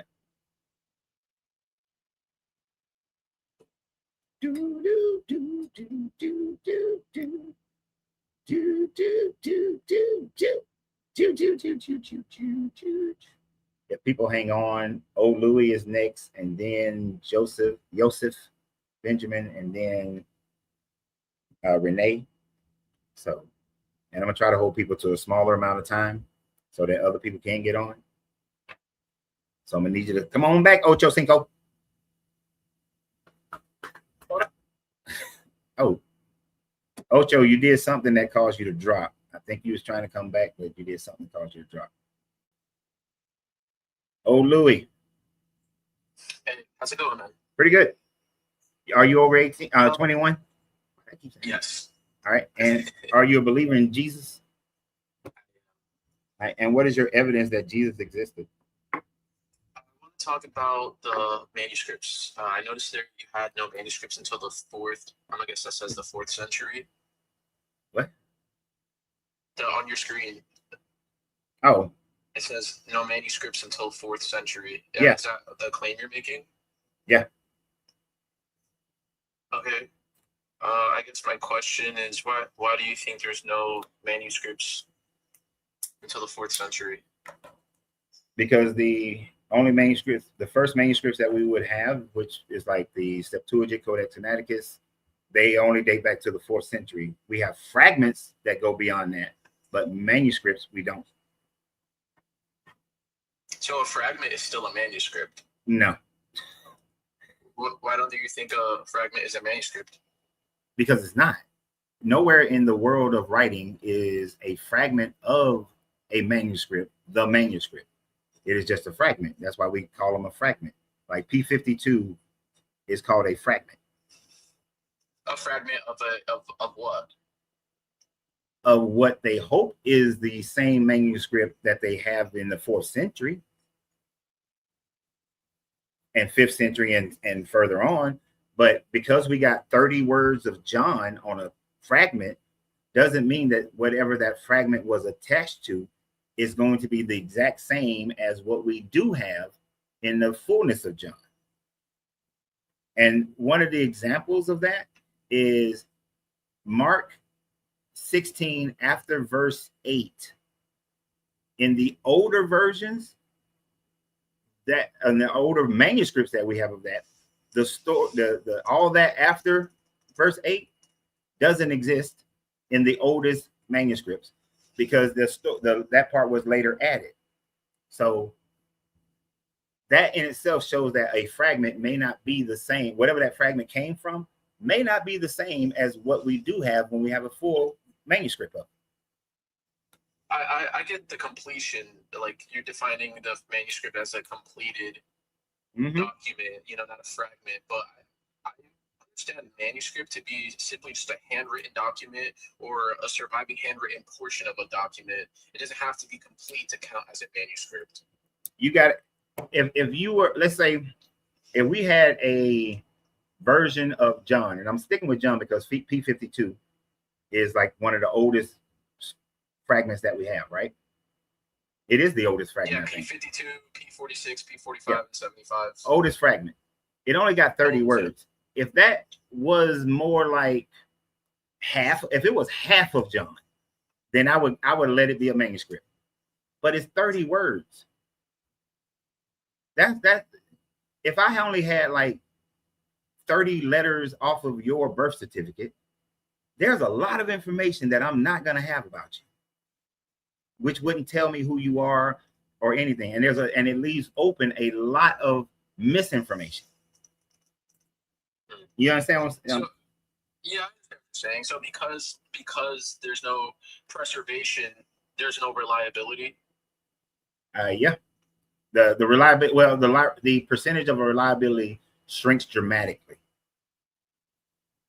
But why wouldn't you consider the copies reliable? You think it might be corrupted or something? Well, we can see how copies have been corrupted, how copies have changed. Have you ever examined like the King James Bible and like the Codex Sinaiticus? You will see like translations is different than no original. I'm talking about the original manuscripts. Not just translation, but changing of words, adding of words, taking away of words. That's not translation. Like, yeah, it's not corruption though either. That there very much is corruption. When you change something to mean something else, that is corruption. Well, you need to appeal to a truth for it to be corrupted. If you have no object of truth of what it originally is, you can't say it's corrupted. If King James, in the King James version, everywhere where it says church, it's supposed to say assembly, congregation. Well, you've changed the entire meaning when you change it to church and congregation in the 17th century, because now you've taken away from it being the people to being the organization, and the mindset of the people in the 17th century in the Anglican Church now shifts from the people to the organization, the institution, which is headed by James as the king and over the state and the religion. So you've corrupted what the previous writings were. I would say to that point, I think that when we read scripture, we can read in the different translations, but it's important when it comes to the meaning of words to refer back to its original language that it was written, that it was at least copied in. So like the Greek, you know, to the person reading it as church, it can say church or it can say people, you know, so but if you go refer back to the original language, you don't get confused because you will read it in its original intention. So there's no corruption there. You just have to you just have to do a quick reference. Right. So you don't read the King James version. You just read the versions that do convert it into what the actual writing meant back then. Yeah, or just read it in its context. You don't have to take it at face value, because if you do, you can be left to an improper interpretation. Whereas if you read it in this original language, like if it's a verse, you know, that you can refer back to in the Greek to understand exactly what it meant, you can do that. So do you read it's corrupted? So do you read Koine Greek and Hebrew, ancient Hebrew and Proto-Hebrew? I personally don't, but I do make practice of referring back to it if there's a controversial topic or verse. Between, like if I'm talking with somebody, I'll refer back to the Hebrew or the Greek. But I personally don't read it. Like my Bible is ESV, right? But I'm not reading in Hebrew or Greek. But what if you have no controversy? Would you know or not know if there was something amiss, something wrong? If there wasn't any controversy, would I know if there's something amiss or wrong? I could know. If I put together the cumulative teaching of the whole Bible in its context, like if there's a topic that I am having trouble understanding, you know, I'm going to refer to the whole cumulative teaching of the Bible and not just that one verse out of context. So in Genesis 2, when he says that, Genesis 1, when they say, let us make man in our own image. Yeah. And in the image of man, we shall make him. All right. Is that controversial to you? I don't think that's controversial. Well, yeah, it would be controversial to people who don't believe. I asked, is that controversial to you? I ain't asked about other people. Is that controversial to you? Meaning, do I think that it has different meanings? Yeah, could it have a different meaning? Like what does that mean to you? I think scripture is absolute. What does that verse mean to me? Yeah, who is the us? The Father, Son, and Holy Spirit. Okay. See, here's the thing. Unless you understood Proto-Hebrew or ancient Hebrew, that actually says Elohims in the plural form, which means to those people at that time of the writing, the council of gods. Which is God and his little angels and the other gods. That has nothing to do with Jesus and the Holy Spirit. Okay, that's fair. You got me there. Yeah, I can see that, but I don't think that's you know, like a conclusion to come to that the manuscripts that we have of the earliest dates, like the fragments, you know, going back to the original argument. I don't think that those should be discarded and then say that that it could have been corrupted. You don't appeal to an objective manuscript to say that it's corrupted. I didn't say that it is corrupted. I just say that I don't accept that what we have in the 4th century and beyond is exactly the same as P52. So that's why I said the earliest manuscripts, 4th century. So you got 300 years from the supposed events happening.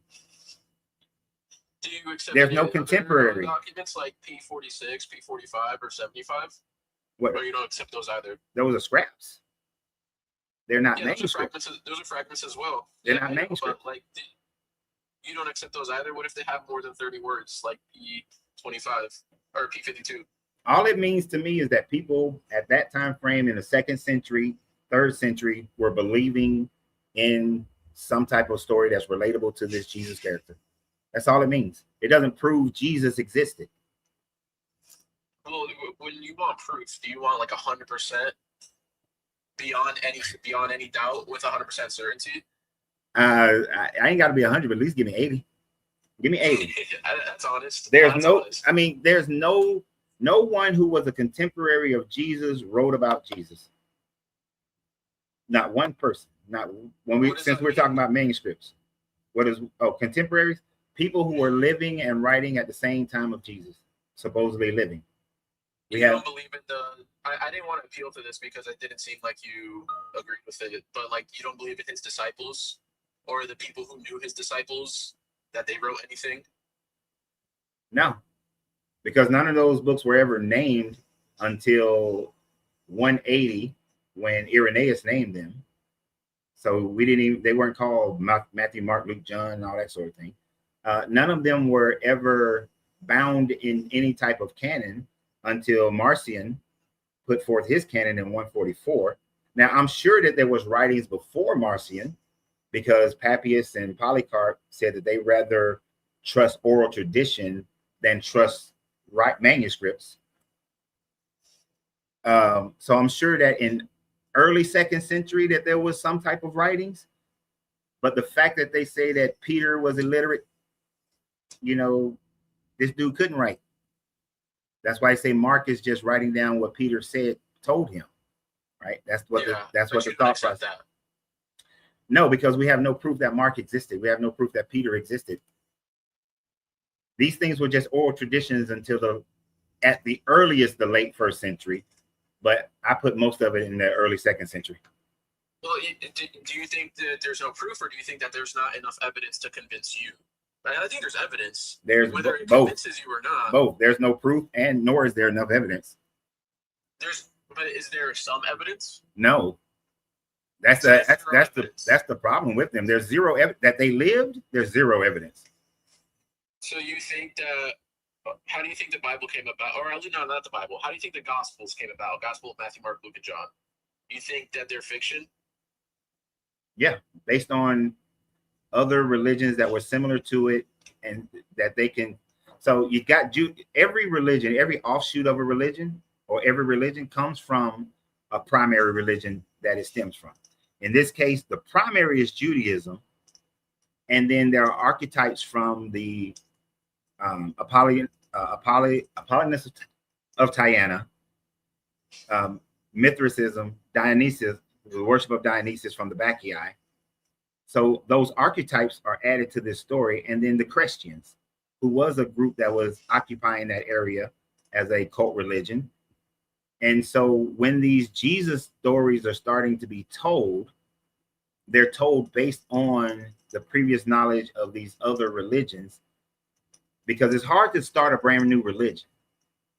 You generally you create something different off of your current, kind of like the Mormons.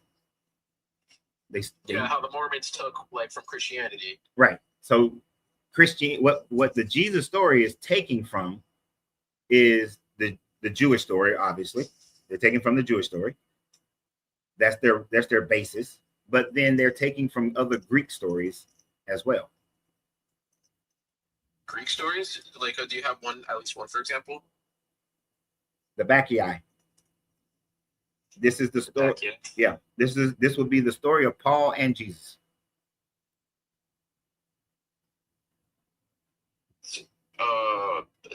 The road to Damascus. Yep.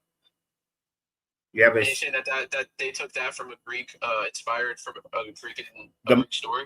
The motif of that, yes, a wandering preacher, savior type, who's being oppressed by some authority, and then they appear to the authority and convince the authority that they were wrong, and then the authority start worshiping them or practicing that religion. That's a recurring archetype in that region of the world's history.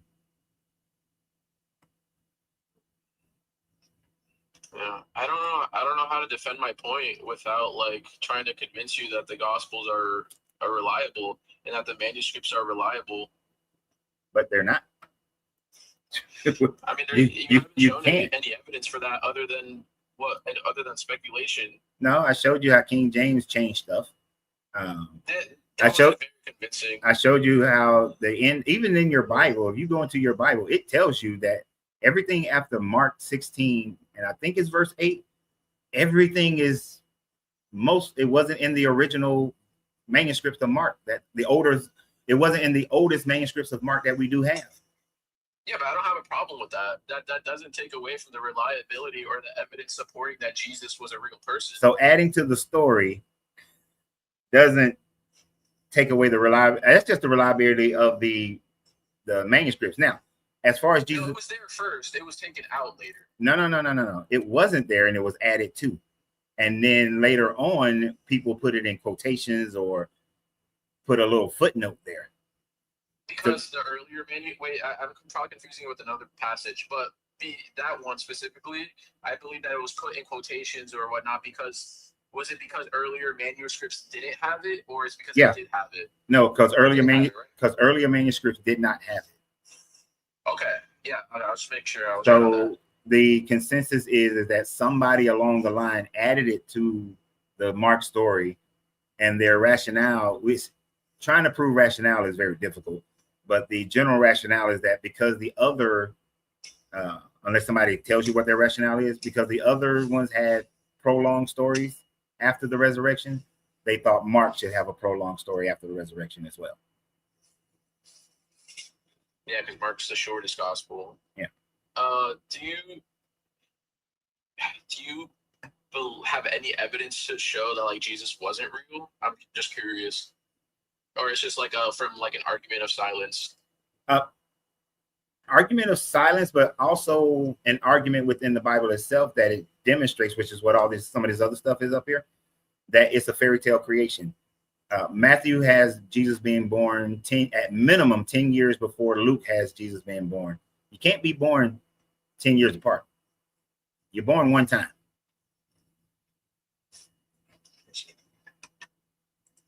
You said they have them born at different times, like in periods of time? Yeah. Matthew and Luke? Yep.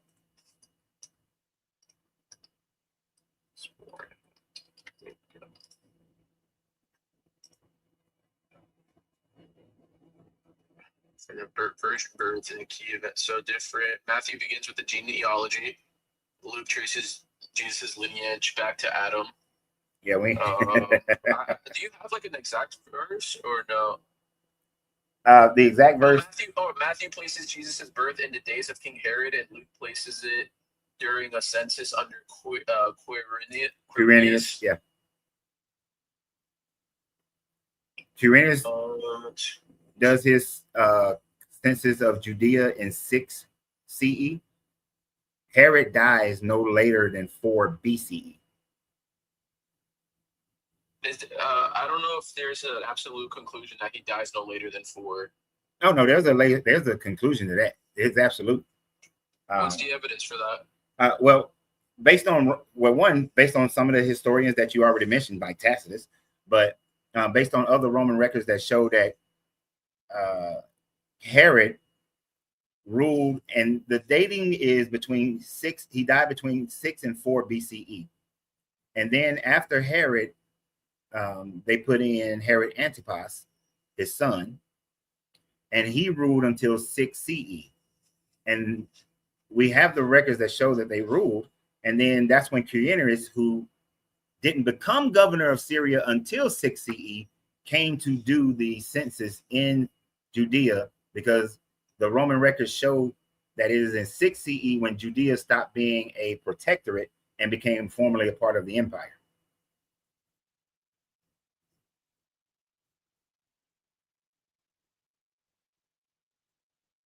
Do you think that they could just be using different time references, instead of saying like this, like in the time of that could be subjective to like either a few weeks or a few years? No, because a other historians like Pliny state that Quirinius was a legatus in Asia Minor during the time frame that Herod was, at the same time that Herod was king of Judea. And he doesn't become a governor until Augustus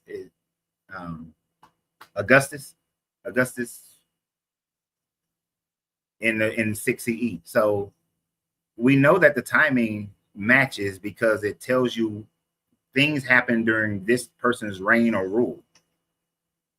And we know when these people reigned and ruled.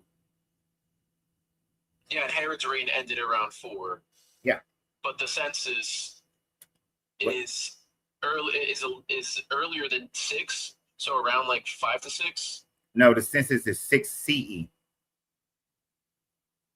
6 CE. So the discrepancy is about 2 years. 10. 10. Herod dies in 6 AD, BC. Yeah, 4 BC. There you go. AD, There you go. Yeah. I wonder how the Christian scholars reconcile this. Do you know?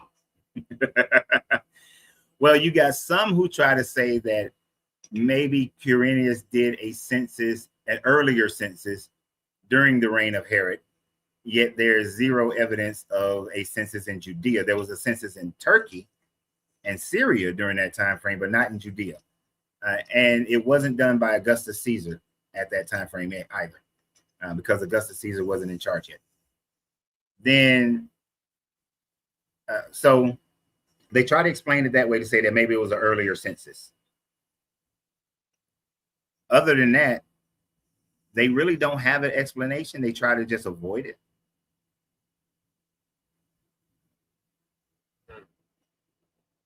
Because they know they also can't combat the fact that it is known that Quirinius was a legatus when Herod was king, and he didn't become a governor until 6 CE.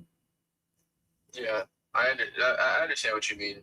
Yeah. I guess, like, even if we grant Luke got the census date wrong, how would you go from? But he didn't. You know, what argument? Well, you know, what argument can you get from an ancient author made a chronological mistake to Jesus was fictional? Well, it's not just chronological mistakes that are in play here. We also got lineage mistakes between Luke's version and Matthew's version, as far as like who is Joseph's father? Is it Heli or is it the other dude? I forgot the other dude's name. We also got the fact that Luke is saying that Jesus and his mother, after they finished being there, after about 40 days, they returned back to Nazareth in Galilee, where Matthew has them going straight to Egypt and remaining in Egypt until Herod dies, and then going to Galilee only because Herod Antipas is ruling. And so he goes to Galilee before the census. So we got Jesus can't be he could not have been born and go to Egypt and been born and go to Galilee at the same time. So their stories are still not adding up as far as what happened right after, after Jesus was born. The genealogy difference, I looked it up and it explained that Heli and Jacob were uterine brothers, and that Heli died childless, and Jacob married Heli's widow under the Levirate marriage custom. Yeah, that's Joseph. Do you think that that's true or no? There's zero evidence that shows that. That's the problem with that. That's one of the apologetic answers, yet it has zero evidence whatsoever. The other apologetic answer is that Luke is giving Mary's bloodline, but Mary is a Levite, first of all. So, and then the second part is that in their time frame, they would never give the mother's lineage because women don't matter. And a woman's line, even if it did go through David, wouldn't work. Well, whether there's evidence for it or not, I don't think it matters, because you don't find everything as a whole reliable anyway. So even if but it's not reliable because of the contradictions and the anachronisms. That's why it's not reliable. If you grant that's true, that Luke is taking into account the Levirate marriage, you would, if you were to grant that that's true, whether there's enough evidence for that, no evidence at all, then that wouldn't be a contradiction, correct? I just wanted to know, like, If you granted that, if there was evidence, or I granted that that was a Levirate marriage, then you would be able to say that, okay, it's not a contradiction. But then Okay. the problem comes with, if Jesus is supposed to be the Messiah, he has to come from the actual bloodline of David, right? of David, yeah, David. And the problem is Joseph didn't put his ping ping in her pum pum. So according to the Messianic rules, there's no Davidic bloodline in Jesus from the Father. So he can't be the Messiah of the Old Testament. You're saying if that was granted, If that was granted, did Joseph, is Joseph the biological father? well, no one ever claimed Joseph to be the biological father. Right. And according to the Messianic prophecies, the Messiah comes from the biological father that is in the line of David.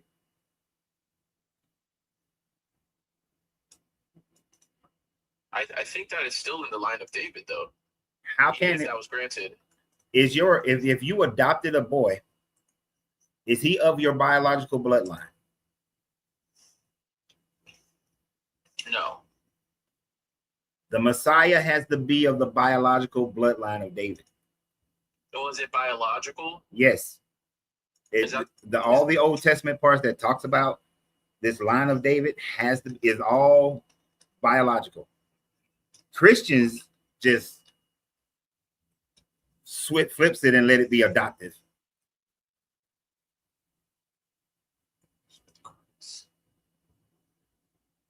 Biologically, you'd agree Jesus was the son of Mary, though, right?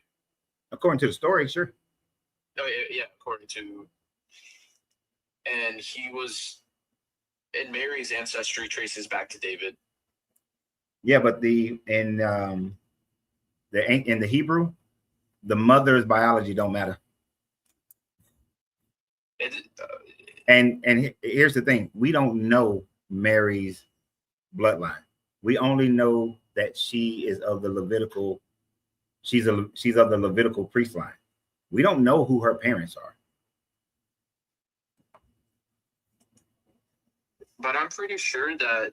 Well, you said that in the Hebrew it doesn't matter, but we agree that Mary is of the Davidic lineage. No, we don't. I just said that we have You don't. we have no proof. We have nothing that tells us who Mary's parents were. There's a church tradition that says that her mother was Anne, but that was something that was created by the later church out of Rome. We have nothing. There's nothing in the Bible that shows Mary's bloodline other than the fact that she is a cousin to Elizabeth, and they are of the Levites. That's it. Nothing else about Mary. Do you think is Joseph of the lineage of David? If you were to say that he is from, yeah, if you were to say that he's from either Jacob or Heli, and which one are you saying is his biological? Which one are you? Because that matters. Well, I'm not calling anyone his biological father because I don't believe that he had one. Joseph? Oh, Joseph. Which one do you think is his biological father? Even if you did the Levirate marriage in Luke, which one would be his biological father? The one in Matthew. Right. What's his name? Jacob, right? Jacob, yeah. Jacob line goes through Nathan. There's a curse that's put on Nathan's line that says that they can never be the king of Israel, that they can never be the Messiah. So so even if the bloodline was through Joseph, that line was cursed by God to never be the king of Israel, be the Messiah. In which verse? The Matthew version. No, I know, but where did God curse that line? Let me see.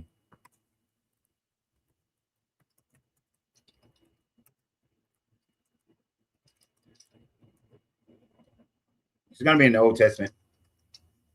2 Samuel 12. 2 Samuel 12. Let me make sure. And you mentioned that God cursed David's lineage so that the Messiah would never be born from it. Is that what you said? Yep. Let me make sure though, Okay. because it's not Nathan himself. It's I hate saying his name. That's why I always just say Nathan. So my bad. It's Jeremiah 22, where it says, write this man down as childless, for none of the descendants shall prosper, sitting on the throne of David and ruling anyone in Judea. So that is the curse that was placed on Jeconiah. I don't know why I can't. Jeconiah. I struggle with that damn. And Jeconiah is in the line that comes from that the Matthew line has. Yeah, So, but Jeremiah 23:5 immediately promises that God will raise up a righteous branch from David who will reign as king. from what line? From David. I just said from David. Yeah, but understand, David had two sons that these kingships has been following: the line of Solomon and the line of Nathan. The line of Solomon, and in one line, in Solomon, and one of the lines which has Jeconiah in it, that line cannot have a king. The Messiah cannot come from there. And you're saying that according to Matthew, the Messiah did come from there. According to Matthew. It said Jeconiah as one of the genealogies. Yeah, Jeconiah is in the Matthew version. He's in that line.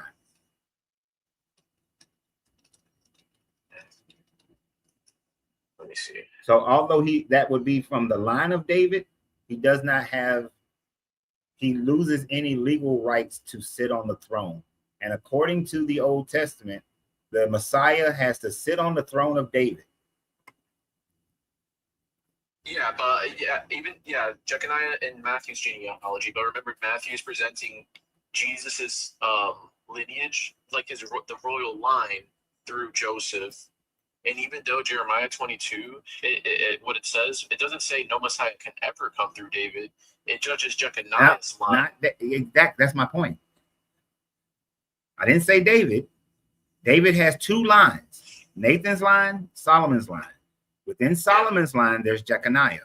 Jeconiah was cursed, and after Jeconiah, no one from Jeconiah's line can sit on the throne.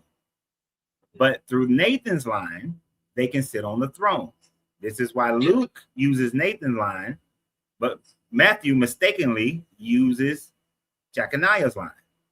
Yeah, your original claim, though. So the curse cannot mean that the Davidic Messiah is canceled. It doesn't mean that. But the Messiah has to sit on the throne of David and be of the bloodline. They have to be on the bloodline and legally sit on the throne. Joseph's line can't legally sit on the throne.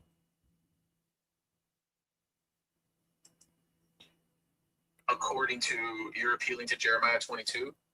As far as them sitting on the throne? How can you reconcile that with the next chapter where it says that a branch, when I will raise at David a righteous branch through Nathan. Through Nathan's line. Which is the line. So you're saying that that's through Nathan's line, and because that's through Nathan's line, that it contradicts Matthew. Yes, and Nathan's line is the line that Luke gives in order to avoid the issue. Is Nathan's line the legal royal line? It's a royal line as well, yes. David had he had a bunch of sons, but his two surviving sons were Nathan and Solomon, both of them born from Bathsheba.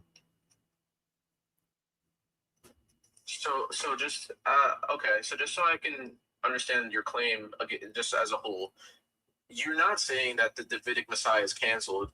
You're just saying that there's a contradiction. I'm just saying that Jesus can't come. If Jesus is from Joseph's line, if he was biologically Joseph's line, he could not sit on the throne. He could not be the Messiah. But he could, because it depends the branch. It depends which line. With the two sons, right? You said either Nathan or Solomon. Joseph's biological father is Jacob, which is the Matthew line. That's the Yeah. line that can't sit Yeah, on the throne. So yeah, if the Jesus, royal legal line. so if Jesus was his father, he could not sit on the throne because he was not legally allowed to sit on the throne. But there's a difference between the legal royal and the biological descent. Who is he's in both. Biologically, he's Jacob's son, right? Joseph is Jacob's son biologically. And coming through Jeconiah, through Solomon. Right. You So said biologically? yeah, biologically. So can he sit on that throne biologically if he was Joseph's biological son? I'd have to track that. We just answered it. Jacob goes through Jeconiah, Nate, and goes up through Solomon, right? Oh, yes. So- Jeconiah, Solomon, David, yeah. So if he was Joseph's biological son, he can't sit on the throne. Jesus can. No, Jesus cannot.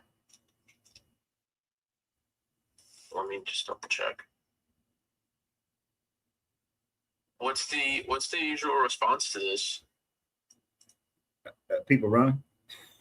No, I don't like to run. I 'Cause like to. There's really the biggest response becomes faith and all this other stuff. No. Because I wouldn't want to do it. when you're looking at the technicalities of it, you see that what Luke is doing is trying to circumvent that mistake by implying the Levirate marriage or just outright giving him a different father so that he can go through the line that can sit on the throne. I don't even go with the Levirate. I don't accept the Levirate. I think they're just two contradictory bloodlines or lineages. So, but if you go either way, Luke is just trying to avoid that issue that was already pre-written in Matthew. I see now. Okay, so Jeremiah 22:30 says, "No man of his seed Mm-hmm. shall prosper, sitting upon a throne of David and ruling anymore in Judah." So the answer would be that Matthew traces Jesus' legal royal claim through Joseph, but that Matthew denies that Joseph biologically fathered Jesus. So therefore, like the seed curse doesn't apply to Jesus. But you have to be of the seed to sit on the throne of David. You see, that's why I say that they get into the whole, well, I just believe in Jesus and faith, because you're ignoring all the buildup to get to the Messiah. And you're going to ignore that part you're ignoring the fact that you got to be from the bloodline. Okay, yeah, I agree with that. I agree with what you're saying, the contention. So you have to be of the seed to be on the throne of David. So you can't say, well, Jesus is technically not of the seed, so the curse doesn't apply to him. So you have to reconcile that. Yeah, you have to figure I have to reconcile it. You have to reconcile it, and the only way to reconcile it is just to say that, well, he's Jesus, he's Son of God. It's a miracle. You have to appeal to magic. No, I don't think we have to. I think there can be an explanation to it. Let me see if I can do something. If this God has determined that this is how the Messiah is going to come, then you have to say that we're just going to ignore that.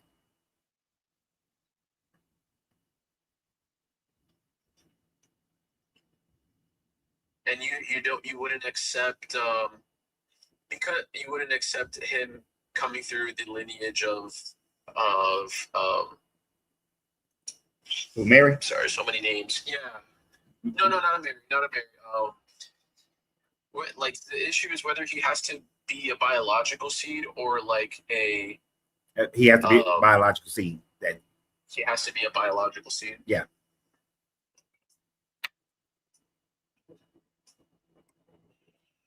All right.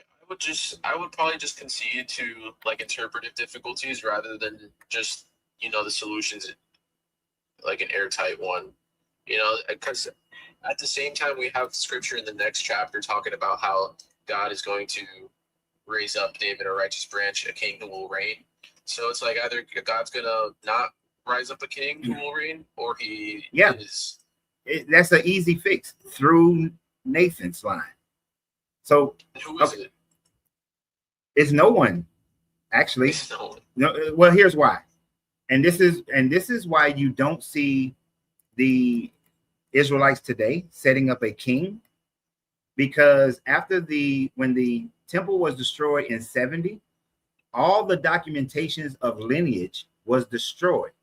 So the Jewish people have no idea who's in the line, who are Levites, who are the line of David. They have no idea because all of their documentation was destroyed, and they tried to recreate it a little bit later on. It has a name. I forgot what it's called. They tried to recreate it, but they have no idea who's in the line of David right now because everything was destroyed in 70. So that's why I said no one, because you wouldn't be able to identify anyone in the line of Nathan after 70.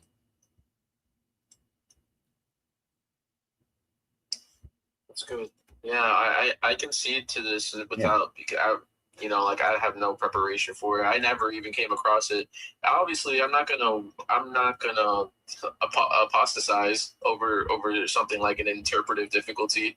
But you're giving me something to learn how to defend.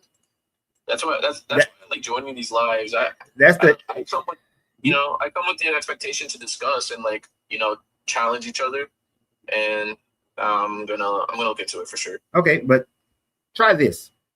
Try to look into it without the predetermined mindset that I'm gonna defend it, and just let the information take you wherever it takes you. Why do you have to have a predetermined landing spot? If you already got a predetermined landing spot, there's no reason to even research it. Why bother? Because you're not going to learn anything. The only thing you're going to learn is how to get back to your same conclusion. That's not critical thinking. I'm talking about specifically for these discrepancies, like a genealogy and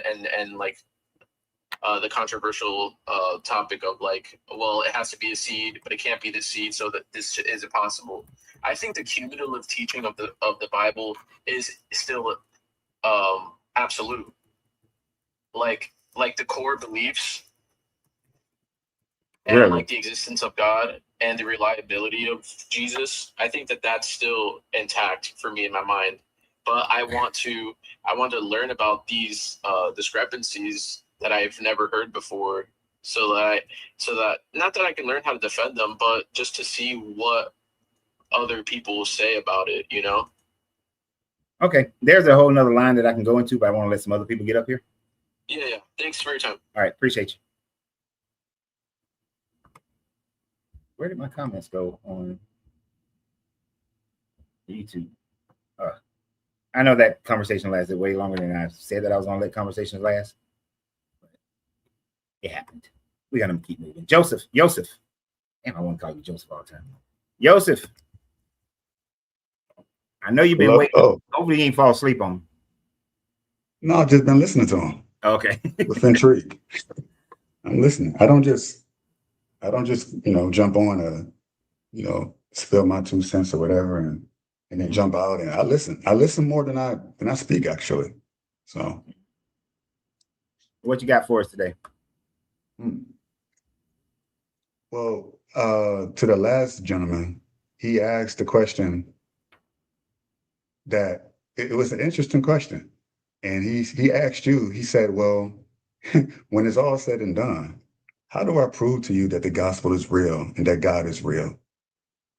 And you said in response, you said there is no evidence and there is no proof.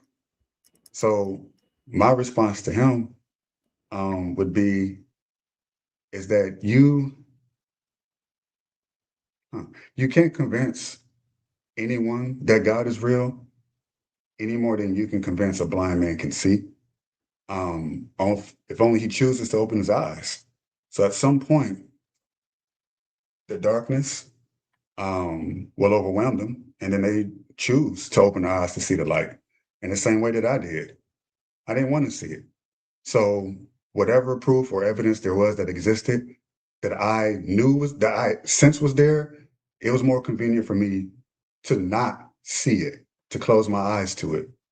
But it took a man who embodied the nature of the gospel. It wasn't him taking the Bible out and running through scriptures and pointing out different things and this, and this, and this, and this, and look at what Jesus. It was him. It was whatever it is that this man has, I want it too. And it's not a knowledge, it's not a mental masturbation. It's a spiritual thing. It's something you sense that even if you deny it, you can't deny it. So you're drawn to that person. So it's best for someone who believes in God, whether a Christian or not, just believe in God in general, to live their life in a way that would exemplify God, that would demonstrate that God is real, which is what he uses us for. It's Okay, much easier wait, to stop. go Okay, ahead. I you figured starting you to don't preach? stop me. Yeah, because you're preaching, and No, I was just we're talking about you talking about experiences. I'm looking for proof, not experiences, because I can make the same claim about a Hindu guy that I adore. I can make the same claim about a Buddhist guy that I adore. That doesn't mean that I should follow Hinduism or Buddhism just because they that was their tool or process to become the person that they are. So that's not proof at all. That doesn't prove that Jesus existed.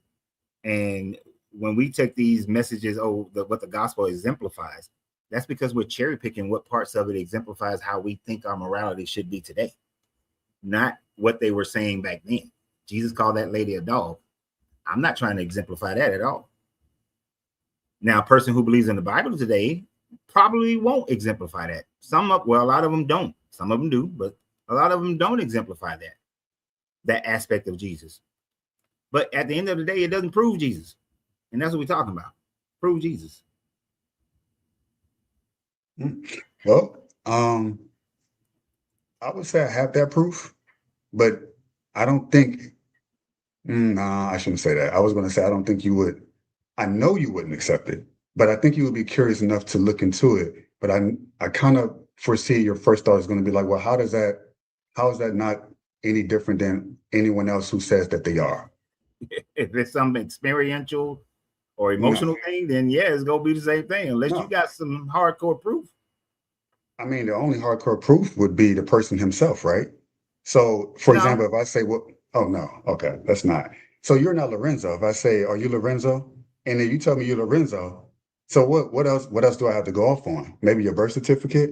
But okay, what more? How do I know that you are Lorenzo? There's millions of other Lorenzos, but what makes you Lorenzo? So if I say that this Jesus is So go ahead. No, I mean, you were on the right track. Yeah. You're going to need some birth certificates. You guys, you can find some old pictures. You find people who knew me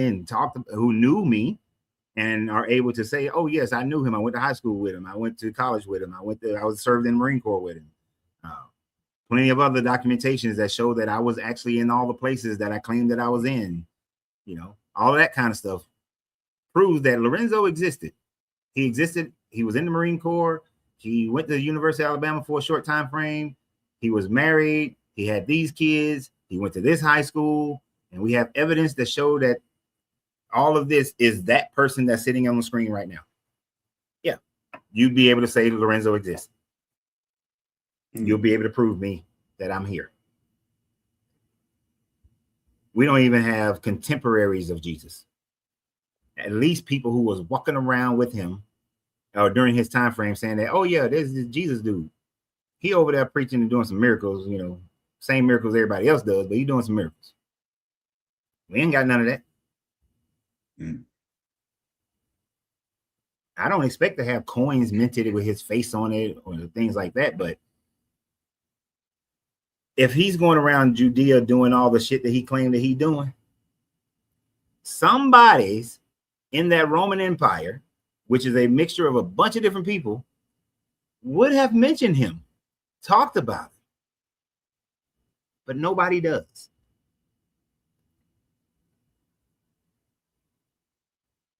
Like 100 years from now, people will still know who David Koresh and Jim Jones was. Because they shit they did was so crazy. There's gonna be some people that still know. We're gonna have some contemporary articles about it. We ain't got nothing about Jesus. He healing All these people feeding people with a 2-piece fish sandwich. Nobody wrote about that. Wait, nobody wrote about it, and yet, I mean, for what the accounts is in. You said that we will remember someone like a Jim Jones because of all the crazy things he did, Yeah. and my argument is simply that there's a reason why people remember someone like a Buddha, or someone like a Jesus, or even Muhammad, because it's the things that they did, or whatever, whatever, I guess, religion they created or that was inspired from them. They're, for the most part, I would assume you would agree that Buddha exists. I would assume you would agree that Muhammad exists. Well, I assume Muhammad, yes, we do have contemporaries of Muhammad. We don't have any contemporaries of Buddha. And when I say Buddha, I mean, I'm sure you were talking about Siddhartha Gautama, right? And I always say his name wrong, but it's something like that. Yeah. We actually don't have contemporaries of him or Lao Tzu. We just have the writings after him. I mean, he claimed to be the prince of a king. We ain't got shit that shows that he was a prince of a king. So we just have the writings that came after him. So we can't conclusively say that he actually existed. Yeah, well, that goes into, different religions and the offshoots of what God is or what God means to different people. I would just, for me, my focus is simply on, is God legit? Is he real? And if I was to go off and do the research that you've done, which I've done to an extent, but not to that extent. You went on a world tour. I mean, I can only imagine being in your head, like just going through every single piece of scripture, whether it's the Quran, whether it's Buddhist texts and Christians, everything, way above and beyond what any average Christian has done. Probably even some most scholars, I would assume. But does you coming to the conclusion that therefore God doesn't exist because none of these texts is sufficient enough evidence and proof, as you said, is enough for me, therefore God just doesn't exist? Or I know people say Jesus, so Jesus doesn't exist, since that's the topic of the conversation. And I would say that's your somewhat, but for the most part, I mean, there's just so is there a door open to prove that a God exists? Sure. I always leave that door open because it's an unknown quantity. I'm more apt to say no, that one doesn't exist, because what we know in science, we don't require a intelligence for life to be created, or for life to exist. Let me not say created, because that throws people off. For life to exist. But when it comes to people like Jesus, I conclusively can say that Jesus never actually physically existed. So does him not existing to you in your mind therefore concludes that God doesn't exist? Or is that two totally different thought processes? Well, where one doesn't exclude the other. So it's both. And here's why.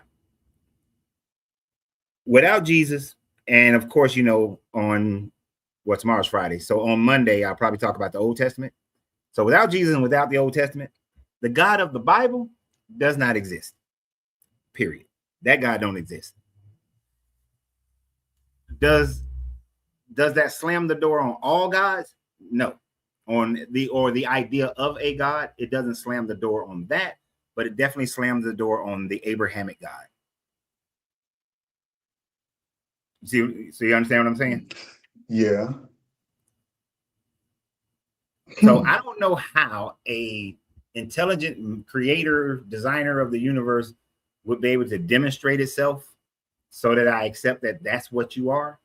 Like, if you just beam down here, my first thought is you what alien ship you came from, and I want to go with you. That's my first thought. You ain't proven me that you are the creator of all things. So you caused the singularity to expand, and here we are with all this life. No. Is that a possibility that some intelligent designer exists? There's a possibility, but most of the information that we have today leans towards not necessarily. It's not needed. It's not required. And if it's not required, then I have no reason to believe that one exists.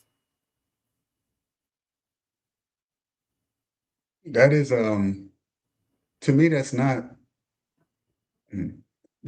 too dissimilar from when I have conversations with what I call Christians.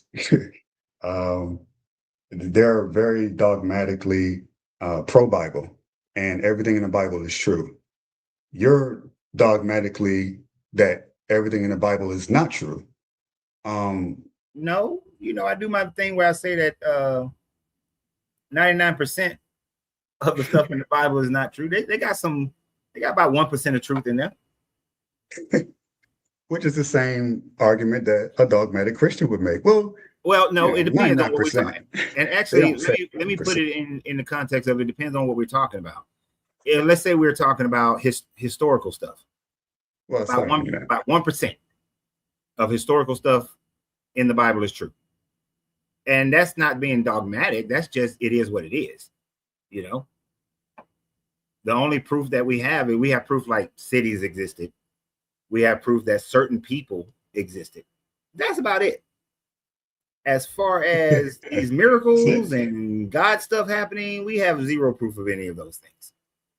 Now, when it comes to moral things, the Bible, even though we usually talk about all the jacked up morality that's in the Bible, it has a few good things in it. But those few good things you can find anywhere and everywhere. Before the Bible even came into existence, before there ever was an Israelite, there were moral laws of don't steal, don't kill, those kind of laws. Those have been in place ever since humans decided to civilize themselves and live together.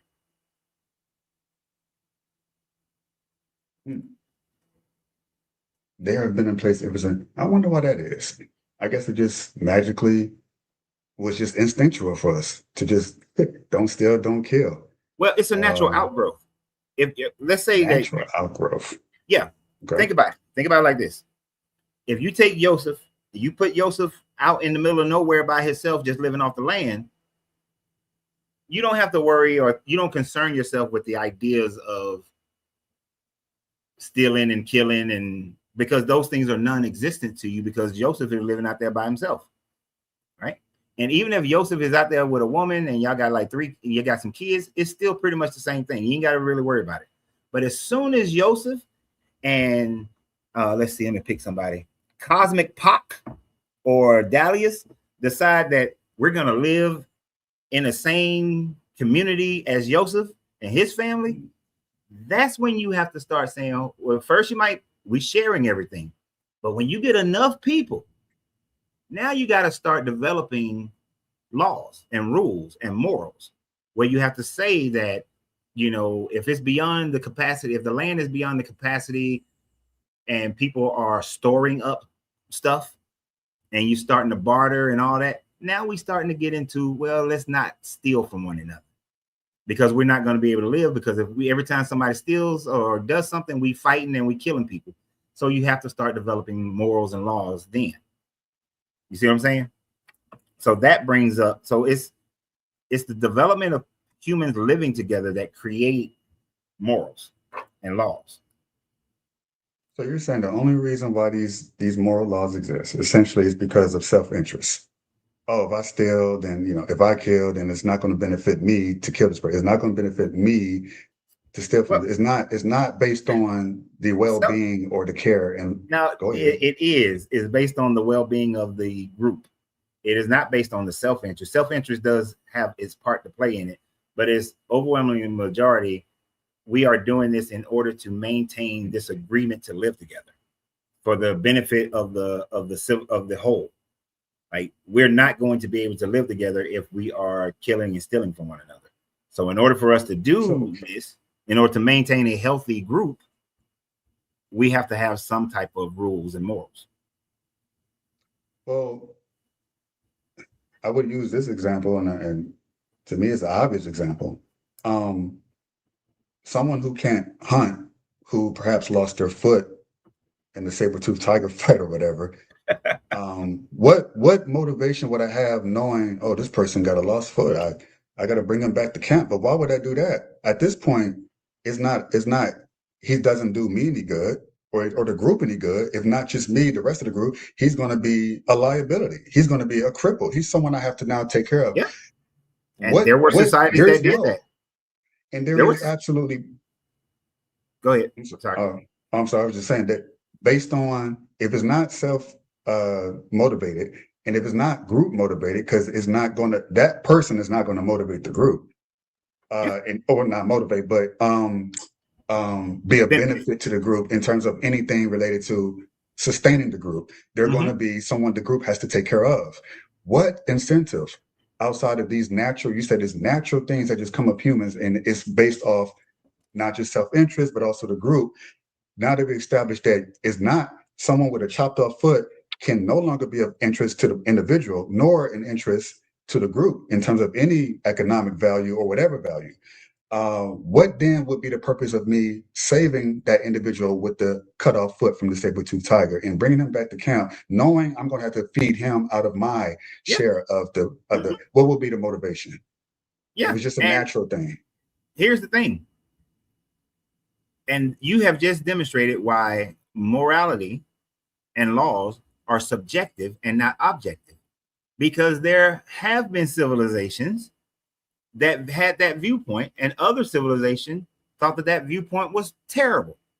There are civilizations that view old people as a burden, whereas you have civilizations like Japan where they view old people as honorary, that they should be taken care of. So that's why morality is subjective. Laws are subjective, and they change over, between different groups, and they change because of contact. They change just because of time. So the benefit, it depends on what group you're talking about, because some groups would have like, he got bit by the tiger, won't leave his ass in the jungle, let him survive on his own. Other groups would have been like, nah, that ain't how we treat our people. We're gonna carry him back.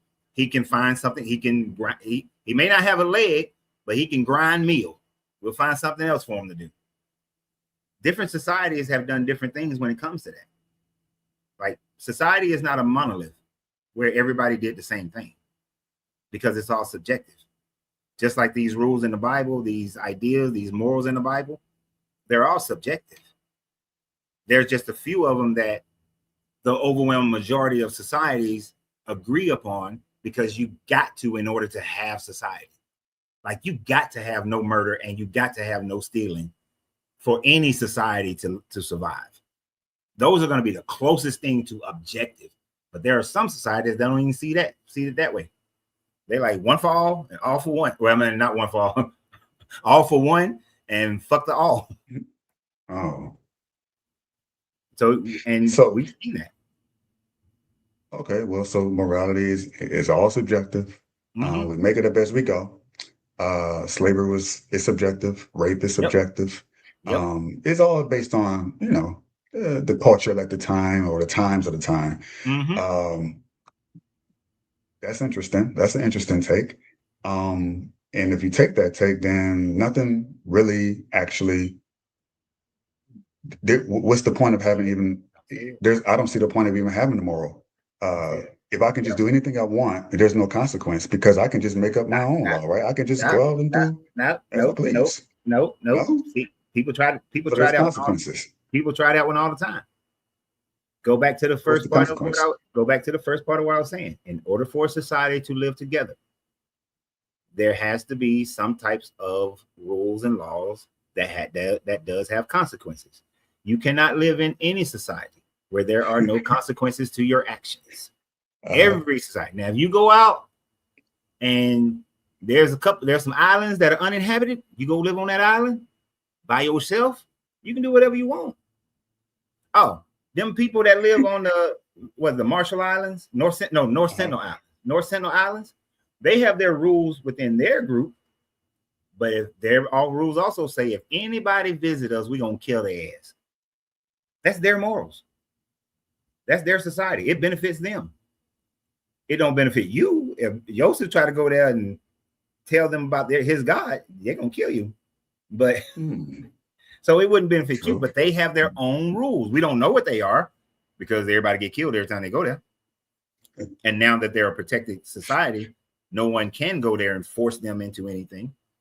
But so that whole idea that, oh, everybody, you can just run around, make up your own rules, do what you want to do. Not within a society, you cannot, because that society is going to have rules. It's interesting, Lorenzo, because, and I know you're going to find a way. You're so intelligent. You're going to find a way to, like, a contingency in this. But maybe you won't. You said yourself, you was questioning with the, she sounded like she was a Black older lady. She was raising some interesting points. She said, and you agree with her, that if I have free choice and free will, right, and I choose to, let's say, extreme example, I choose to murder, right, but it's my choice. Why then would I go to hell for something I chose to do? But isn't that coercion? Shouldn't I just go to heaven regardless of what I did? But you just said, here in the natural world, the material world, us being human beings, that you cannot live in a society that's not having any consequences to your actions. So I don't understand why it would be acceptable for a society on the material plane to have consequences to our actions, to which I agree. But yet there should be no consequences if there is to be a, say, spiritual plane and an afterlife where you go where you want to go, essentially, because based on the choices that you make. How is that not, how are they not the same? How are they even different? No, I get what you're saying. And you're going to find this interesting because I'm going to agree with you. Even I'm going to agree with something, but not in the way that you think. Well, it might be in the way that you think.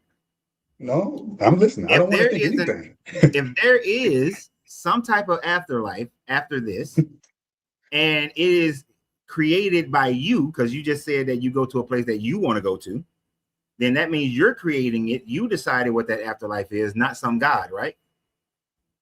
Yeah. Yes, exactly what I said. So then there's nothing wrong with whatever you create. Now, because of the complexity of the human psyche, because you know you probably gonna create some fuckery for you. And this is why I say most Christians are gonna go to a hell. If there is an afterlife, most Christians are gonna go to a hell because they think they deserve hell, right? Their mind, their subconscious is telling them that they're unworthy. They've been taught their whole life, you're unworthy, you're filthy rag. They most likely will create a hell. But my contention on the free will part is, if the afterlife, regardless of what you believe or how you lived your life, it is all predicated on the Bible God, that's not free will. That's coercion.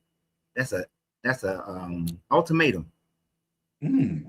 So if this is my thought, this is my speculation, if my consciousness stays together and after this life there is a spiritual plane and I hit it and there is no God and I create whatever that life is, a place with no God, then I would be one creating it and it will be whatever I want it to be.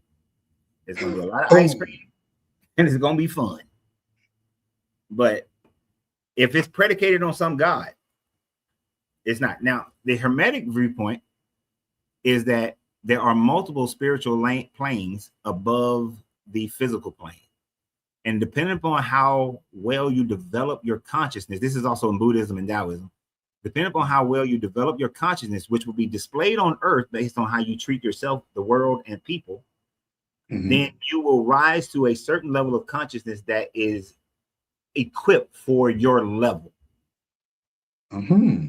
So meaning that if you were a good person, you weren't murdering people, you was trying to take care of the earth, trying to take care of yourself, had consideration for and empathy for other people, then you are operating at such a high consciousness that you're gonna go to level 8. Where a dogmatic religious person, they gonna go to level 2 of the conscious plane. Go on. Now, that's just speculative shit because we ain't got no proof of it. But that's it is. But that's kind of what now that's what Buddha teaches, that's what the Tao teaches, and that's what Hermeticism teaches, and alchemy. They all teach that kind of a thing. But does that not make more? does that not make much more logical sense?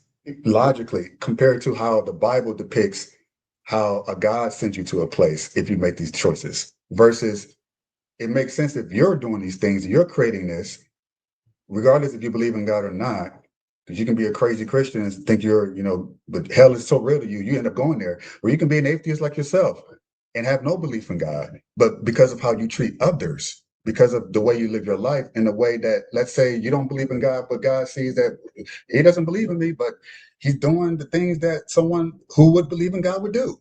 You would be more likely going to this level, different level, than someone.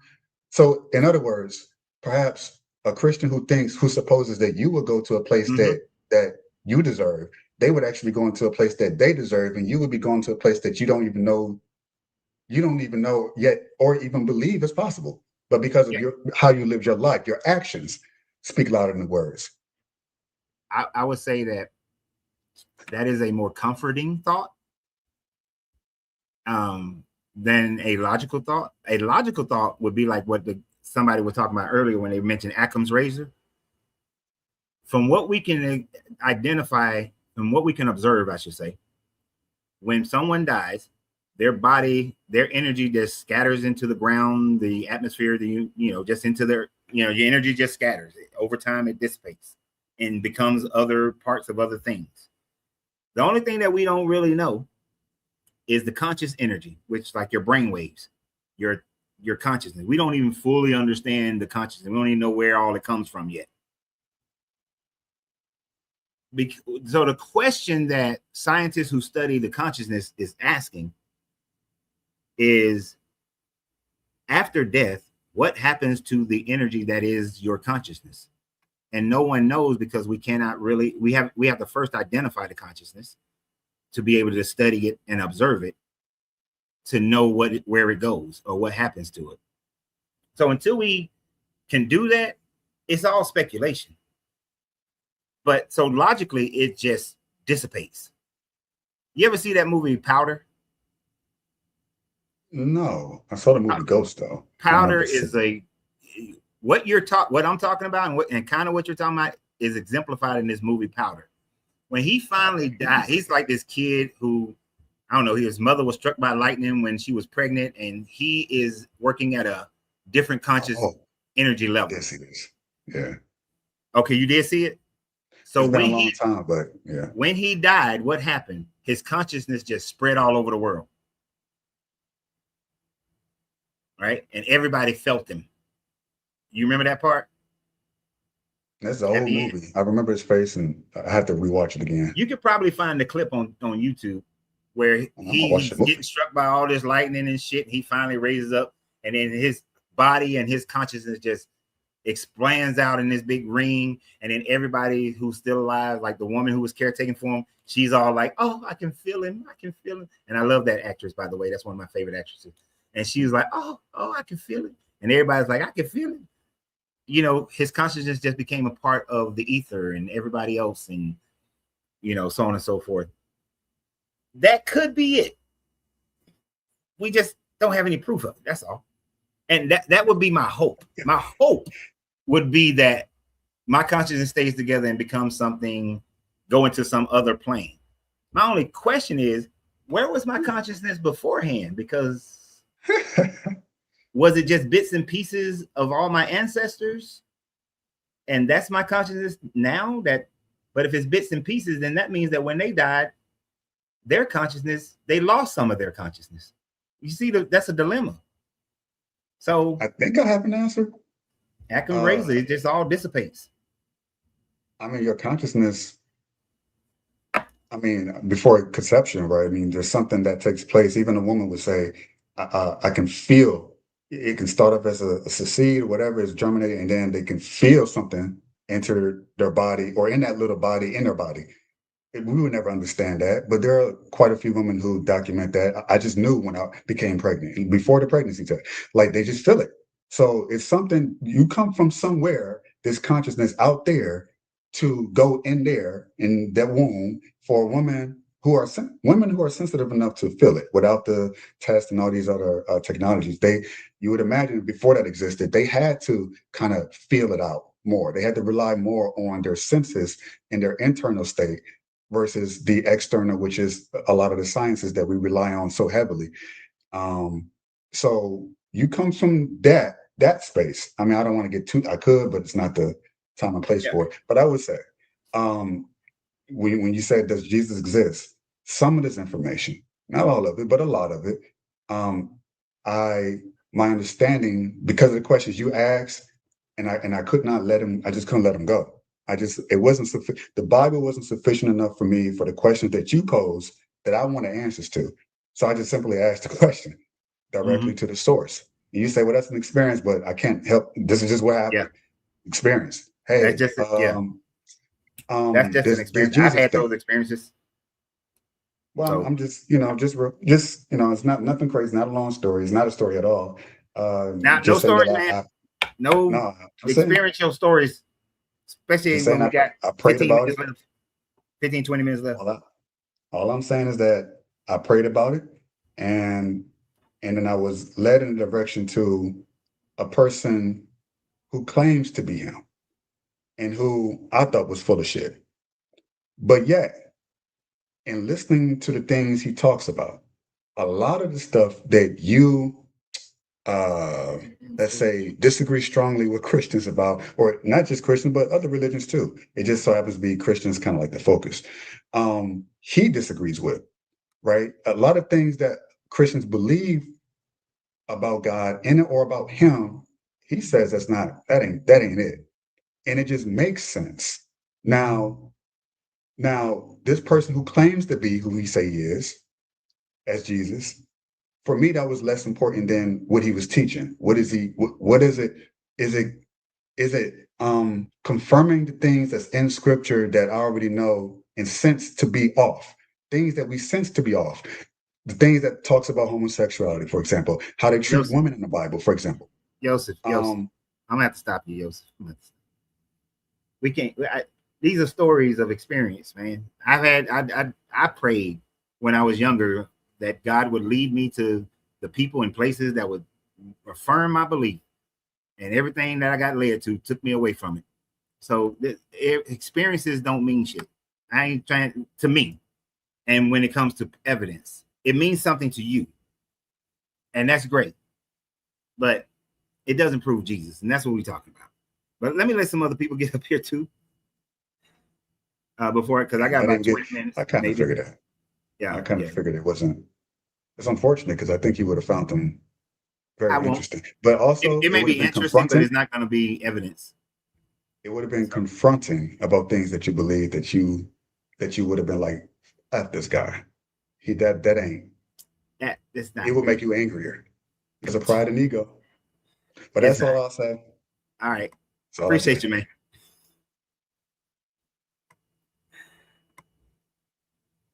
That was a good conversation, though. I do thoroughly enjoy talking to Joseph. So, don't anybody take it as I don't enjoy talking to Joseph. I thoroughly enjoy talking to Joseph. Let me thank Dallas Brown for his $5 super chat. And Dallas said, and I know he said this a long time ago, but I don't want to interrupt people during it for the super chat. Why didn't Jesus ever heal someone who was innocent that got decapitated or executed, especially? They should have written something like that into the story. Like Jesus was like, "Oh, I got to bear this burden," but according to one version, there was one version doesn't say the people up on the cross were thieves. The only one version say they were thieves.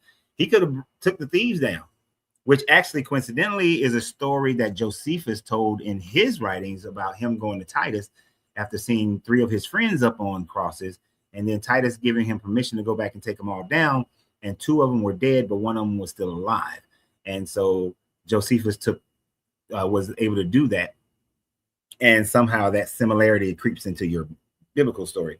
But yeah, if Jesus was, better than Jesus, Dallas, from the moment of Jesus all the way up to today, why doesn't this God show Christians who's supposed to be able to do bigger, wonderful, more magical things than Jesus, because that's what the Bible says, Why they ain't in the hospitals growing legs and arms back? Why they ain't in there doing that? That's what I want to see. I want to see some Christians in the cancer ward and somebody walk in, just found out they got cancer. They crying, they found out they got cancer. And a Christian walks up and heals them of the cancer before any drugs. When my friend Karen had cancer, somebody just walked in the house and bam, she was healed from pancreatic cancer. When we gonna get, if they've been doing that and consistently do that, bam, you got converts. You got me. I'm a Jesus boy all the way. I'm Jesus till the Holy Ghost come in, Jesus. But yet none of that has ever been documented and has ever happened. Never, ever. I gotta hit my boy real quick. We're gonna be quick today, IG, because I got other people. I already know. I just want to speak to the subject. What's happening? Well, By the but way, wait. Quick. I want to speak to the subject. I got a whole. When I got off yesterday, going back into the house, I had a whole speech about you. Oh, and really? Yeah, and I'm glad you came up today. Really? Yes. Yeah. Listen, I wanted to ask you too. Could I tag you into the content? Could I use your content and of course, clip it and respond and react to it, because it was a good conversation. I went back and listened to it. Knock yourself out. Go ahead and put it in there. Go ahead and do the thing. Okay. So you're gonna be getting tagged in that. Go ahead. Here's my speech that I was thinking about when I was walking back to the house. Go ahead. Let me mute myself. Now I want everybody to understand this, and this is how we should be in society. And I'm glad you came up today. If you'd have waited like 4 or 5 days or next week, I'd have been pissed because it would have messed up my speech. We all should be like this in society, where we can have conversations and we can agree, and then we come to a moment where we disagree. And then that disagreement tears down everything we've built over the years because of one fucking disagreement. Me and IG disagreed passionately yesterday. It was passionate. Let me make him big for the YouTube people and Facebook people can see his smiling ass. We disagreed passionately yesterday. I thought about that shit for a while, especially because I had previously had a conversation the night before. But here is IG back on the scene. It's my boy. Smiling. We still cool. I ain't got no malice towards him because we disagree passionately on a subject that we both hold passionately. Yes, okay. If we can still commune together, talk together, and in some areas, we know there's an area now that we ain't gonna work together, but there's some areas we can work together. Right. Because we don't let one little fucking disagreement destroy what could be and was building into a relationship. And that's one of the reasons I have problems with religion, because y'all will let one disagreement destroy the opportunity to build a better fucking world and have better relationships with people because you got one disagreement. Go ahead, bro. What you got for me? Yeah, man. You know what I'm saying? So speaking to the subject, well, just on that subject, I told some of my friends, I said, no, man. I said, he gives me a lot of respect. We have had good conversation back and forth. He lets me talk longer than he let a lot of other people talk. And not today. But I just be like, look, I said, it's the strong. I'm okay. This is how I have my relationships and my friendships. I'm a person that accepts people off of contrast. There's really no true coexistence, y'all, if you're only looking to connect with people and how they're similar to you. There really isn't any compromise there if you only have to see someone through your eyes in order for you to accept them. See that person for who the fuck they are. The differences, the contrast will tell you if you are a person who can coexist. Now, to speak to the subject, the eyewitness part, I think, of course, I don't think that any of these subjects or any of the topics will be proven yes. I think, however, it's the shift of the perspective, because that no eyewitness part, I think they ignore that I part, and they say that, well, wait a minute, we have witnesses and historical history of people who say they serve Jesus. And I think that's what keeps them rooted in. Mhm. They get into the living witnesses that we can actually trace. Hear what I'm saying? I'm not saying that the actual Sky Daddy son is alive. However, the ideal and witnesses that have been proven on record for centuries, I think that's what the people who believe in Jesus existing, it's the existence of the concept. And I think for me, I try to gauge, this is just my method, or I try to say to most people, yes, I'm an atheist and God is real to me. I'm going to show you why. And it's not because I'm trying to get them, I'm agreeing with them that the ideal of deityism. No. However, the very cause and effect of good and bad behaviors throughout humanity, when it comes to that eyewitness, they pick and choose to see no, you're a witness. I can see you. I can see thousands of hundreds of people, millions of people who profess Jesus. And therefore, in their minds, that it's a You're breaking up. witness. Go Oh, ahead. my bad. I said no, but that's a witness. That's a witness. So I don't Right. So you're think saying, that it's. yeah, like, I'm saying that's how they're saying it. I'm not saying this makes it real in the sense of the concept of him being the Son of God. But yes, that no eyewitness to them, they don't see that as that way. They logically put that together, even though they don't realize they're doing it. They don't do it. How I'm articulating it, they're not thinking about it like that. But that is in fact the theme that allows them to say, well, there is a witness. We are witnesses. There's history around the time apart. We can prove that people said that they served Jesus with the church and the first century church and so on. That's what they're using as to say is the witness. So of course, I disagree about it all being real, but I'm at the point where, well, hold on. Let me show you how institutionally why it's real versus then to try to combat with them the fallacy of it. No, the cause and effect of why the world is the way that it is because that part of it is real, not the Sky Daddy. I understand what you're saying. And yeah, that basically is the whole eyewitness account for the believers, is that they're just trusting in that these people serve with Jesus and serve with the apostles, that the apostles serve with Jesus, and that these people learn from the apostles. And then those people told the next people, and so on and so forth. And so, yay, we have eyewitness accounts.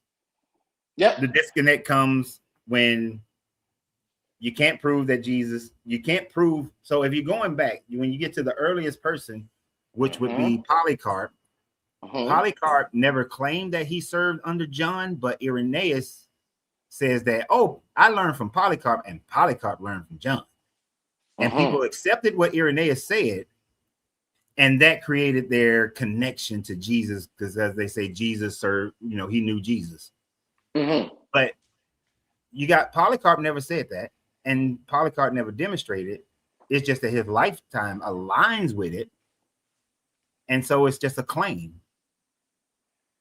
And that's all it can ever be. That's why there's no true evidence of an eyewitness. But people are, like you said, people are taking that telephone game, never validating whether or not the first witness actually was a witness. Right. But they do validate of what it means and how it actualizes. That. And then especially in today's world, they'll be like, oh, I was an eyewitness to healings at my church, so I know Jesus is real.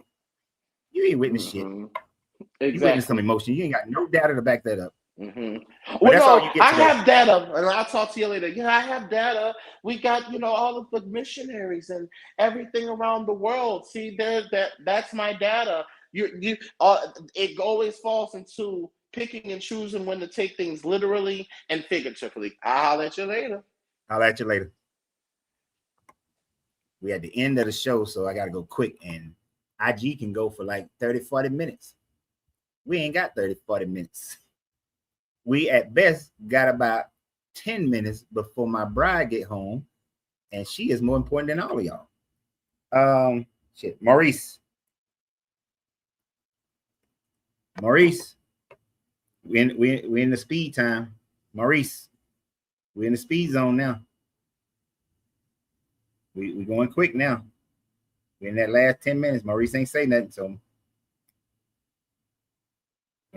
I guess. And you know what? If y'all ever, what's his name on Deconstruction Zone?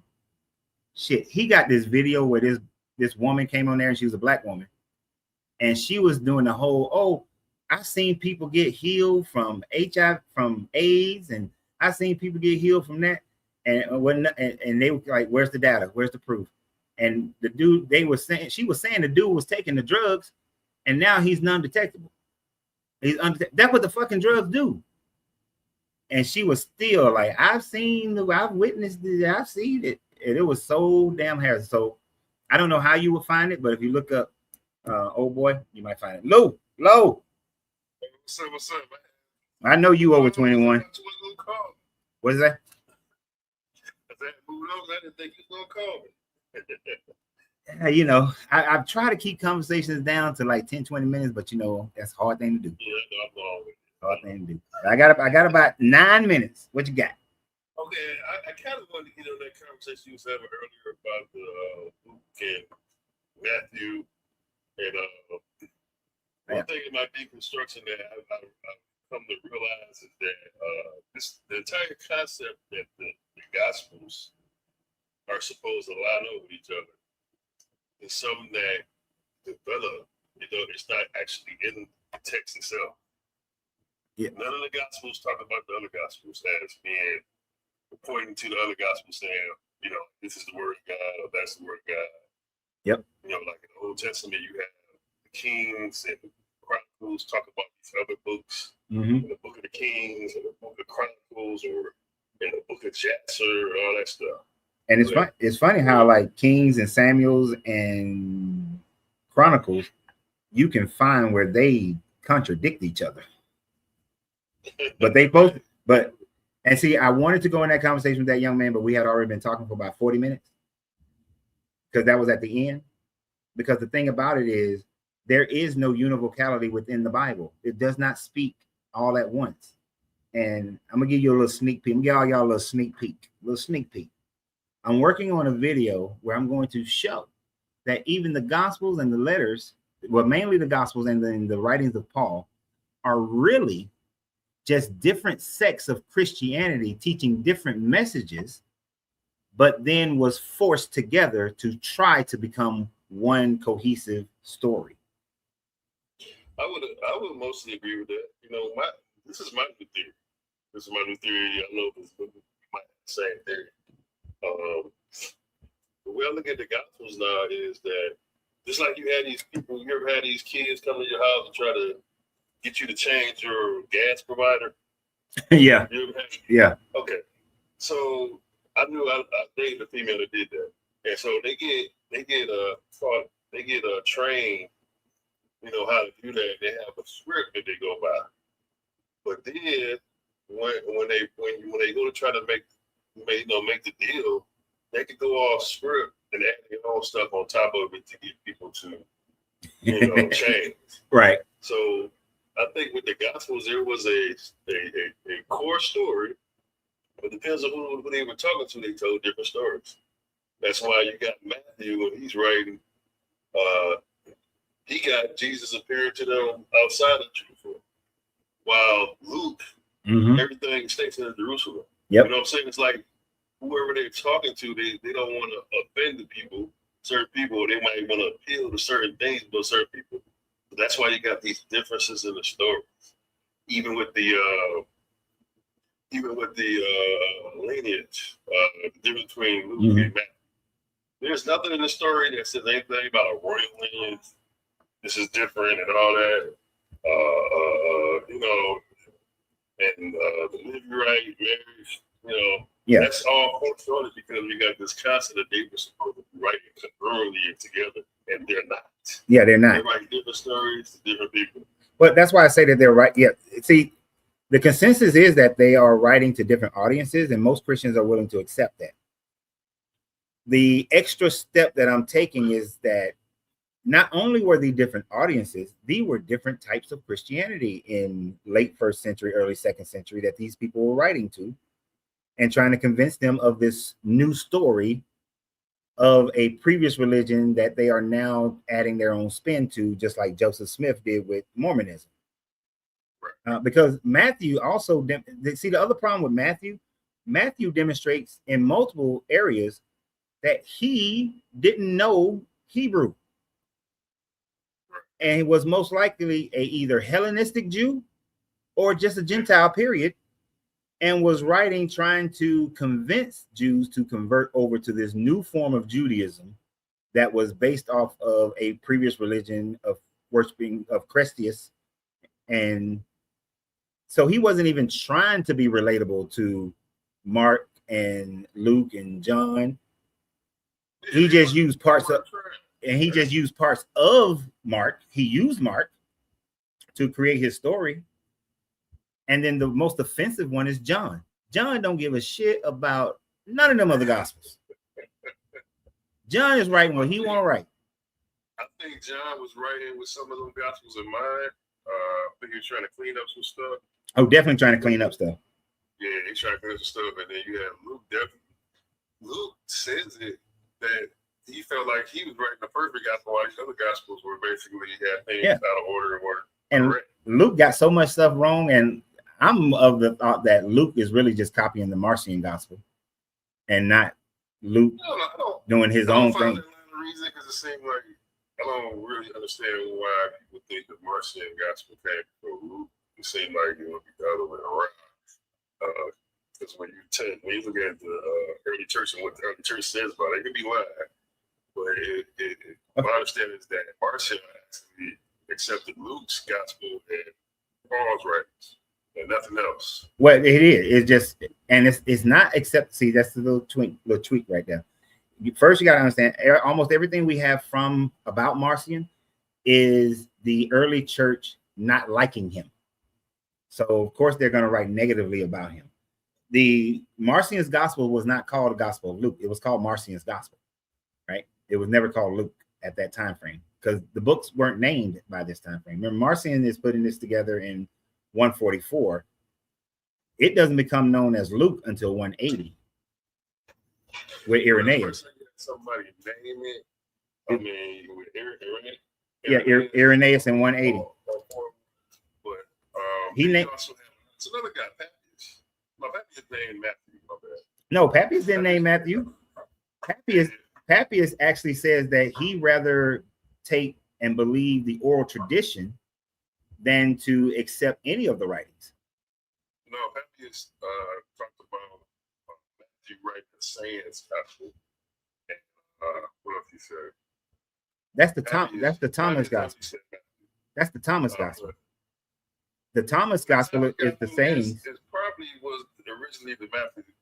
That's the thing. A lot of people like myself, I no longer believe that the Matthew we have was the original Matthew. The original Matthew probably more like Thomas. No, the Thomas starts out by saying these are the writings that's recorded by Thomas Didymus, whatever Thomas, Didymus Julius Thomas. It starts out. Right. It's one of the few out of the Bible things that say who is the person writing this. Right. So, what Papias said that there was a sayings gospel written by Matthew in a certain tongue and on, or somebody said Papias said it. And so I think somebody said Papias said it because Papias was like Polycarp and was like, I don't trust none of these writings. I'd rather have the oral tradition. I don't know about that. No, look it up. Actually, I just researched that like last week. Where I looked into that. It was like Papias had a different rendition on what happened with Judas. It's like 3 or 4 different traditions about what happened to Judas. You count the Gospels and Acts, and then he said Judas swelled up and got so fat and basically got ran over by a horse or something like that. It was something weird that he blew up and stuff. Some weird stuff like that. So it's like they got all these. It shows that these gospels were not all thought of as being true. All of them going Okay. along with each other. Let me give you the They answer. had gospels they preferred over other gospels. Let me give you the answer to your Papias question. Because I told you I just looked this up, so it was still in my scroll when I was researching this last week. Papias is quoted by Eusebius of Caesarea of saying, now Eusebius has already known that he said that he will lie to further the gospel and further the church. So somebody said that's not true. That's well, somebody can say it all they want to, but Eusebius says that Papias said Matthew collected a sayings gospel in Hebrew language, and each one interpreted them as best he could. So it's Eusebius saying that Papias said that. 300 years, 200 years, 200 plus years later. Yeah. So that makes me think that the original sayings gospel may have been what Matthew wrote, turned it to Thomas, and this other gospel that we got right now, that's Matthew's gospel. Some people must have made a mistake and attributed that to Matthew. And now we think it's Matthew's gospel. Well, that's only if you believe Eusebius. So in Eusebius's work, Eusebius wrote this. Nobody wrote this for Eusebius. In book 12, chapter 31 of Eusebius writing, because this is right on the same line where I was researching Papias. Right. Eusebius said in that chapter 12, book 12, chapter 31, that this is his quote, that it is necessary sometimes to use falsehoods as a remedy for the benefit of those who require such a mode of treatment. And he was referring to lawmakers and religion. So that's bad, but I don't think that's something that you would make up, that type of detail where you say, well, it was the sayings gospel and people tried to, you know what I'm saying? I can't just throw away everything Eusebius said just off of that. But I want you to think about Eusebius' political position at this time frame, right? So we're talking about this time frame when in the 4th century, when he was Constantine's scribe. He then, after Constantine reestablished the Roman, reconnected the Roman Empire, he became Constantine's mother. He befriended her. She was converted over to Christianity. Christianity became legal. Constantine has now given his mother the whole Roman treasury of the Byzantine of Constantinople, which was the richest part of the Roman Empire, to go down and start building temples for Jesus, right? And Eusebius is with her chronicling all these things. So Eusebius did converse over to Christianity as well. And now, politically connected to the emperor through his mama, Eusebius starts promoting all this Christianity stuff. Yet he says that falsehoods are a remedy. So when it comes to this type of stuff, I take Eusebius with a grain of salt because of his political position within the empire.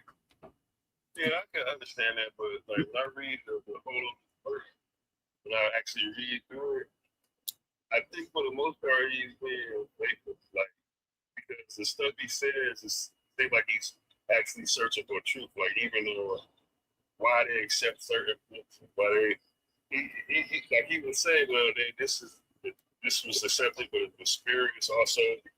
They weren't. Yeah, but he wasn't searching for truth. Him and Helena went down to Jerusalem. They went to Calvary, and some people said, "Oh yeah, that's Mount Calvary right there, and that's where Jesus, where crucifixions happened." And so she was like, "Well, that's enough information for me. This is where he was crucified. This spot, and they found 3 holes, and they said these are the 3 spots. And then she went to the pool of Bethesda and said, a pool that they said was Bethesda, the Asclepian pool. And she was like, well, this the pool. This is where healing was happening. We just gonna build shit. Yeah, but they ain't doing no research. You know what her research is on the true cross? Some people, she had 3 crosses, and some people came up, and this woman came up, she touched each one, and then one of them healed her of her issue, and then she declared that's the true cross. That's not research. It didn't happen. That motherfucker just made up a story, and because she's the emperor's mother, you don't think, you know what? Think about it, how we do things today. But because she's the emperor's mother, people just accepted it. Just like if the press secretary comes out and say some shit about Trump right now, MAGA people just believe it. You can go and they won't research it. They just accept it. Now think about a time frame where if you didn't accept it, imagine if Trump could just show up at your house and shoot you if you didn't accept it. That was the life back then. So if Helena came back and said, yeah, I found the true cross and I found this and I found that, ain't nobody gonna challenge that. And there are more pieces of the true cross that you could build a forest. Like that's the literal thing. Like that's a literal thing. There are more artifacts that are claiming to be the true cross that you could literally build a forest. There's a lot of money in that stuff. So oh hell yeah. So I ain't trusting when it comes to the religious part, I ain't trusting Eusebius. He was the press secretary, man. He's Trump or any other president's press secretary. But I look at his reasoning, and it appears like he did a lot of actual research. Man, okay. Church leaders. So what church leaders? You know, he read some of their old stuff, but he also, I think it is most likely that he wrote in that part in Josephus's work, that he added to Josephus's work, that he added to Tacitus' work, he changed Tacitus' work, he added to Papias' work. That man didn't have no scruples. I don't know, man. I gotta check that out. I don't know about it. I know somebody added to Josephus, but I still believe Josephus was referring to Jesus Christ. Talking about his brother, too. There's another way. Then you got John the Baptist. Talking about John the Baptist, and and Bart Ehrman talks about stuff like this too, where in the negative, like why would you have a religious believer that you basically has to be a disciple of God first? You know what I'm saying? So stuff like that to me, it made me think, well, I believe Jesus was real. I think that was real. I believe that those are positive attestations to the actual existence. Well, you know, I got problems with Bart Ehrman. I got 2 problems with Bart Ehrman. My first problem with him is he's pimped out by his job. And I can understand that if you are over the religious department of the University of North Carolina, there are certain things that you have to abide by. If he can't come out and just say Jesus never existed. He can talk all this other shit, but he can't say that. The other thing about Bart Ehrman is that when I watched this debate that he was having, and when he said his belief in a historical Jesus is based on Paul, but there's no proof that Paul existed beyond those letters, that's not evidence. You got to have more than just, because Paul wrote about Jesus and talked about Jesus, I believe Jesus existed, but you can't prove Paul existed. You see what I'm saying? So his connection is actually James, the brother. I ain't never heard him say that one. I heard him say Paul. Yeah, so that's what I've heard. He had to say that. So even with Paul. Okay, that wouldn't work then. I mean to stop you. Hold on. I mean to stop you because in Josephus's works where he talked about James, the brother of Jesus, James and their father is Damnius. So that can't be the same Jesus. I mean, what was okay? I remember Antiquities 20. To help you out, Antiquities 20. The whole thing, I know. I'm just saying. I ain't saying you got to start from scratch. Just go to Antiquities 20. Book 20. Yeah, I'm gonna look at that later, but yeah, book 20, chapter 9. James being the brother Jesus, and Paul saying that. Paul talking about the brother James. So that's his really his basis more so. Josephus mentions James, who was a brother of Jesus, and then Paul mentions Jesus, the Lord's brother, being James. So that's where it comes out to. I think that's why he know Paul Man, was real. That's like being in America right now and saying that I know this dude named John who has a brother named David. How many Johns do you think there exist in America who got a brother named David? I get what you're saying, but I mean, you got a religious mix up a man that had a brother named James. You got two popular names of the time. Those are two very popular names of that era, man. Come on now. This whole thing popped out of nowhere, man. It didn't pop out of nowhere. It was bred out of previous religions, like every other religion that has come about. Just like Joseph Smith, like, oh, we based on Christianity, but I found these golden plates, and these other people saw it, and then other people like, yeah, I saw it, even though they later recanted and be like, nah, I ain't see shit. So Smith was real, right? He was real, but them damn plates weren't.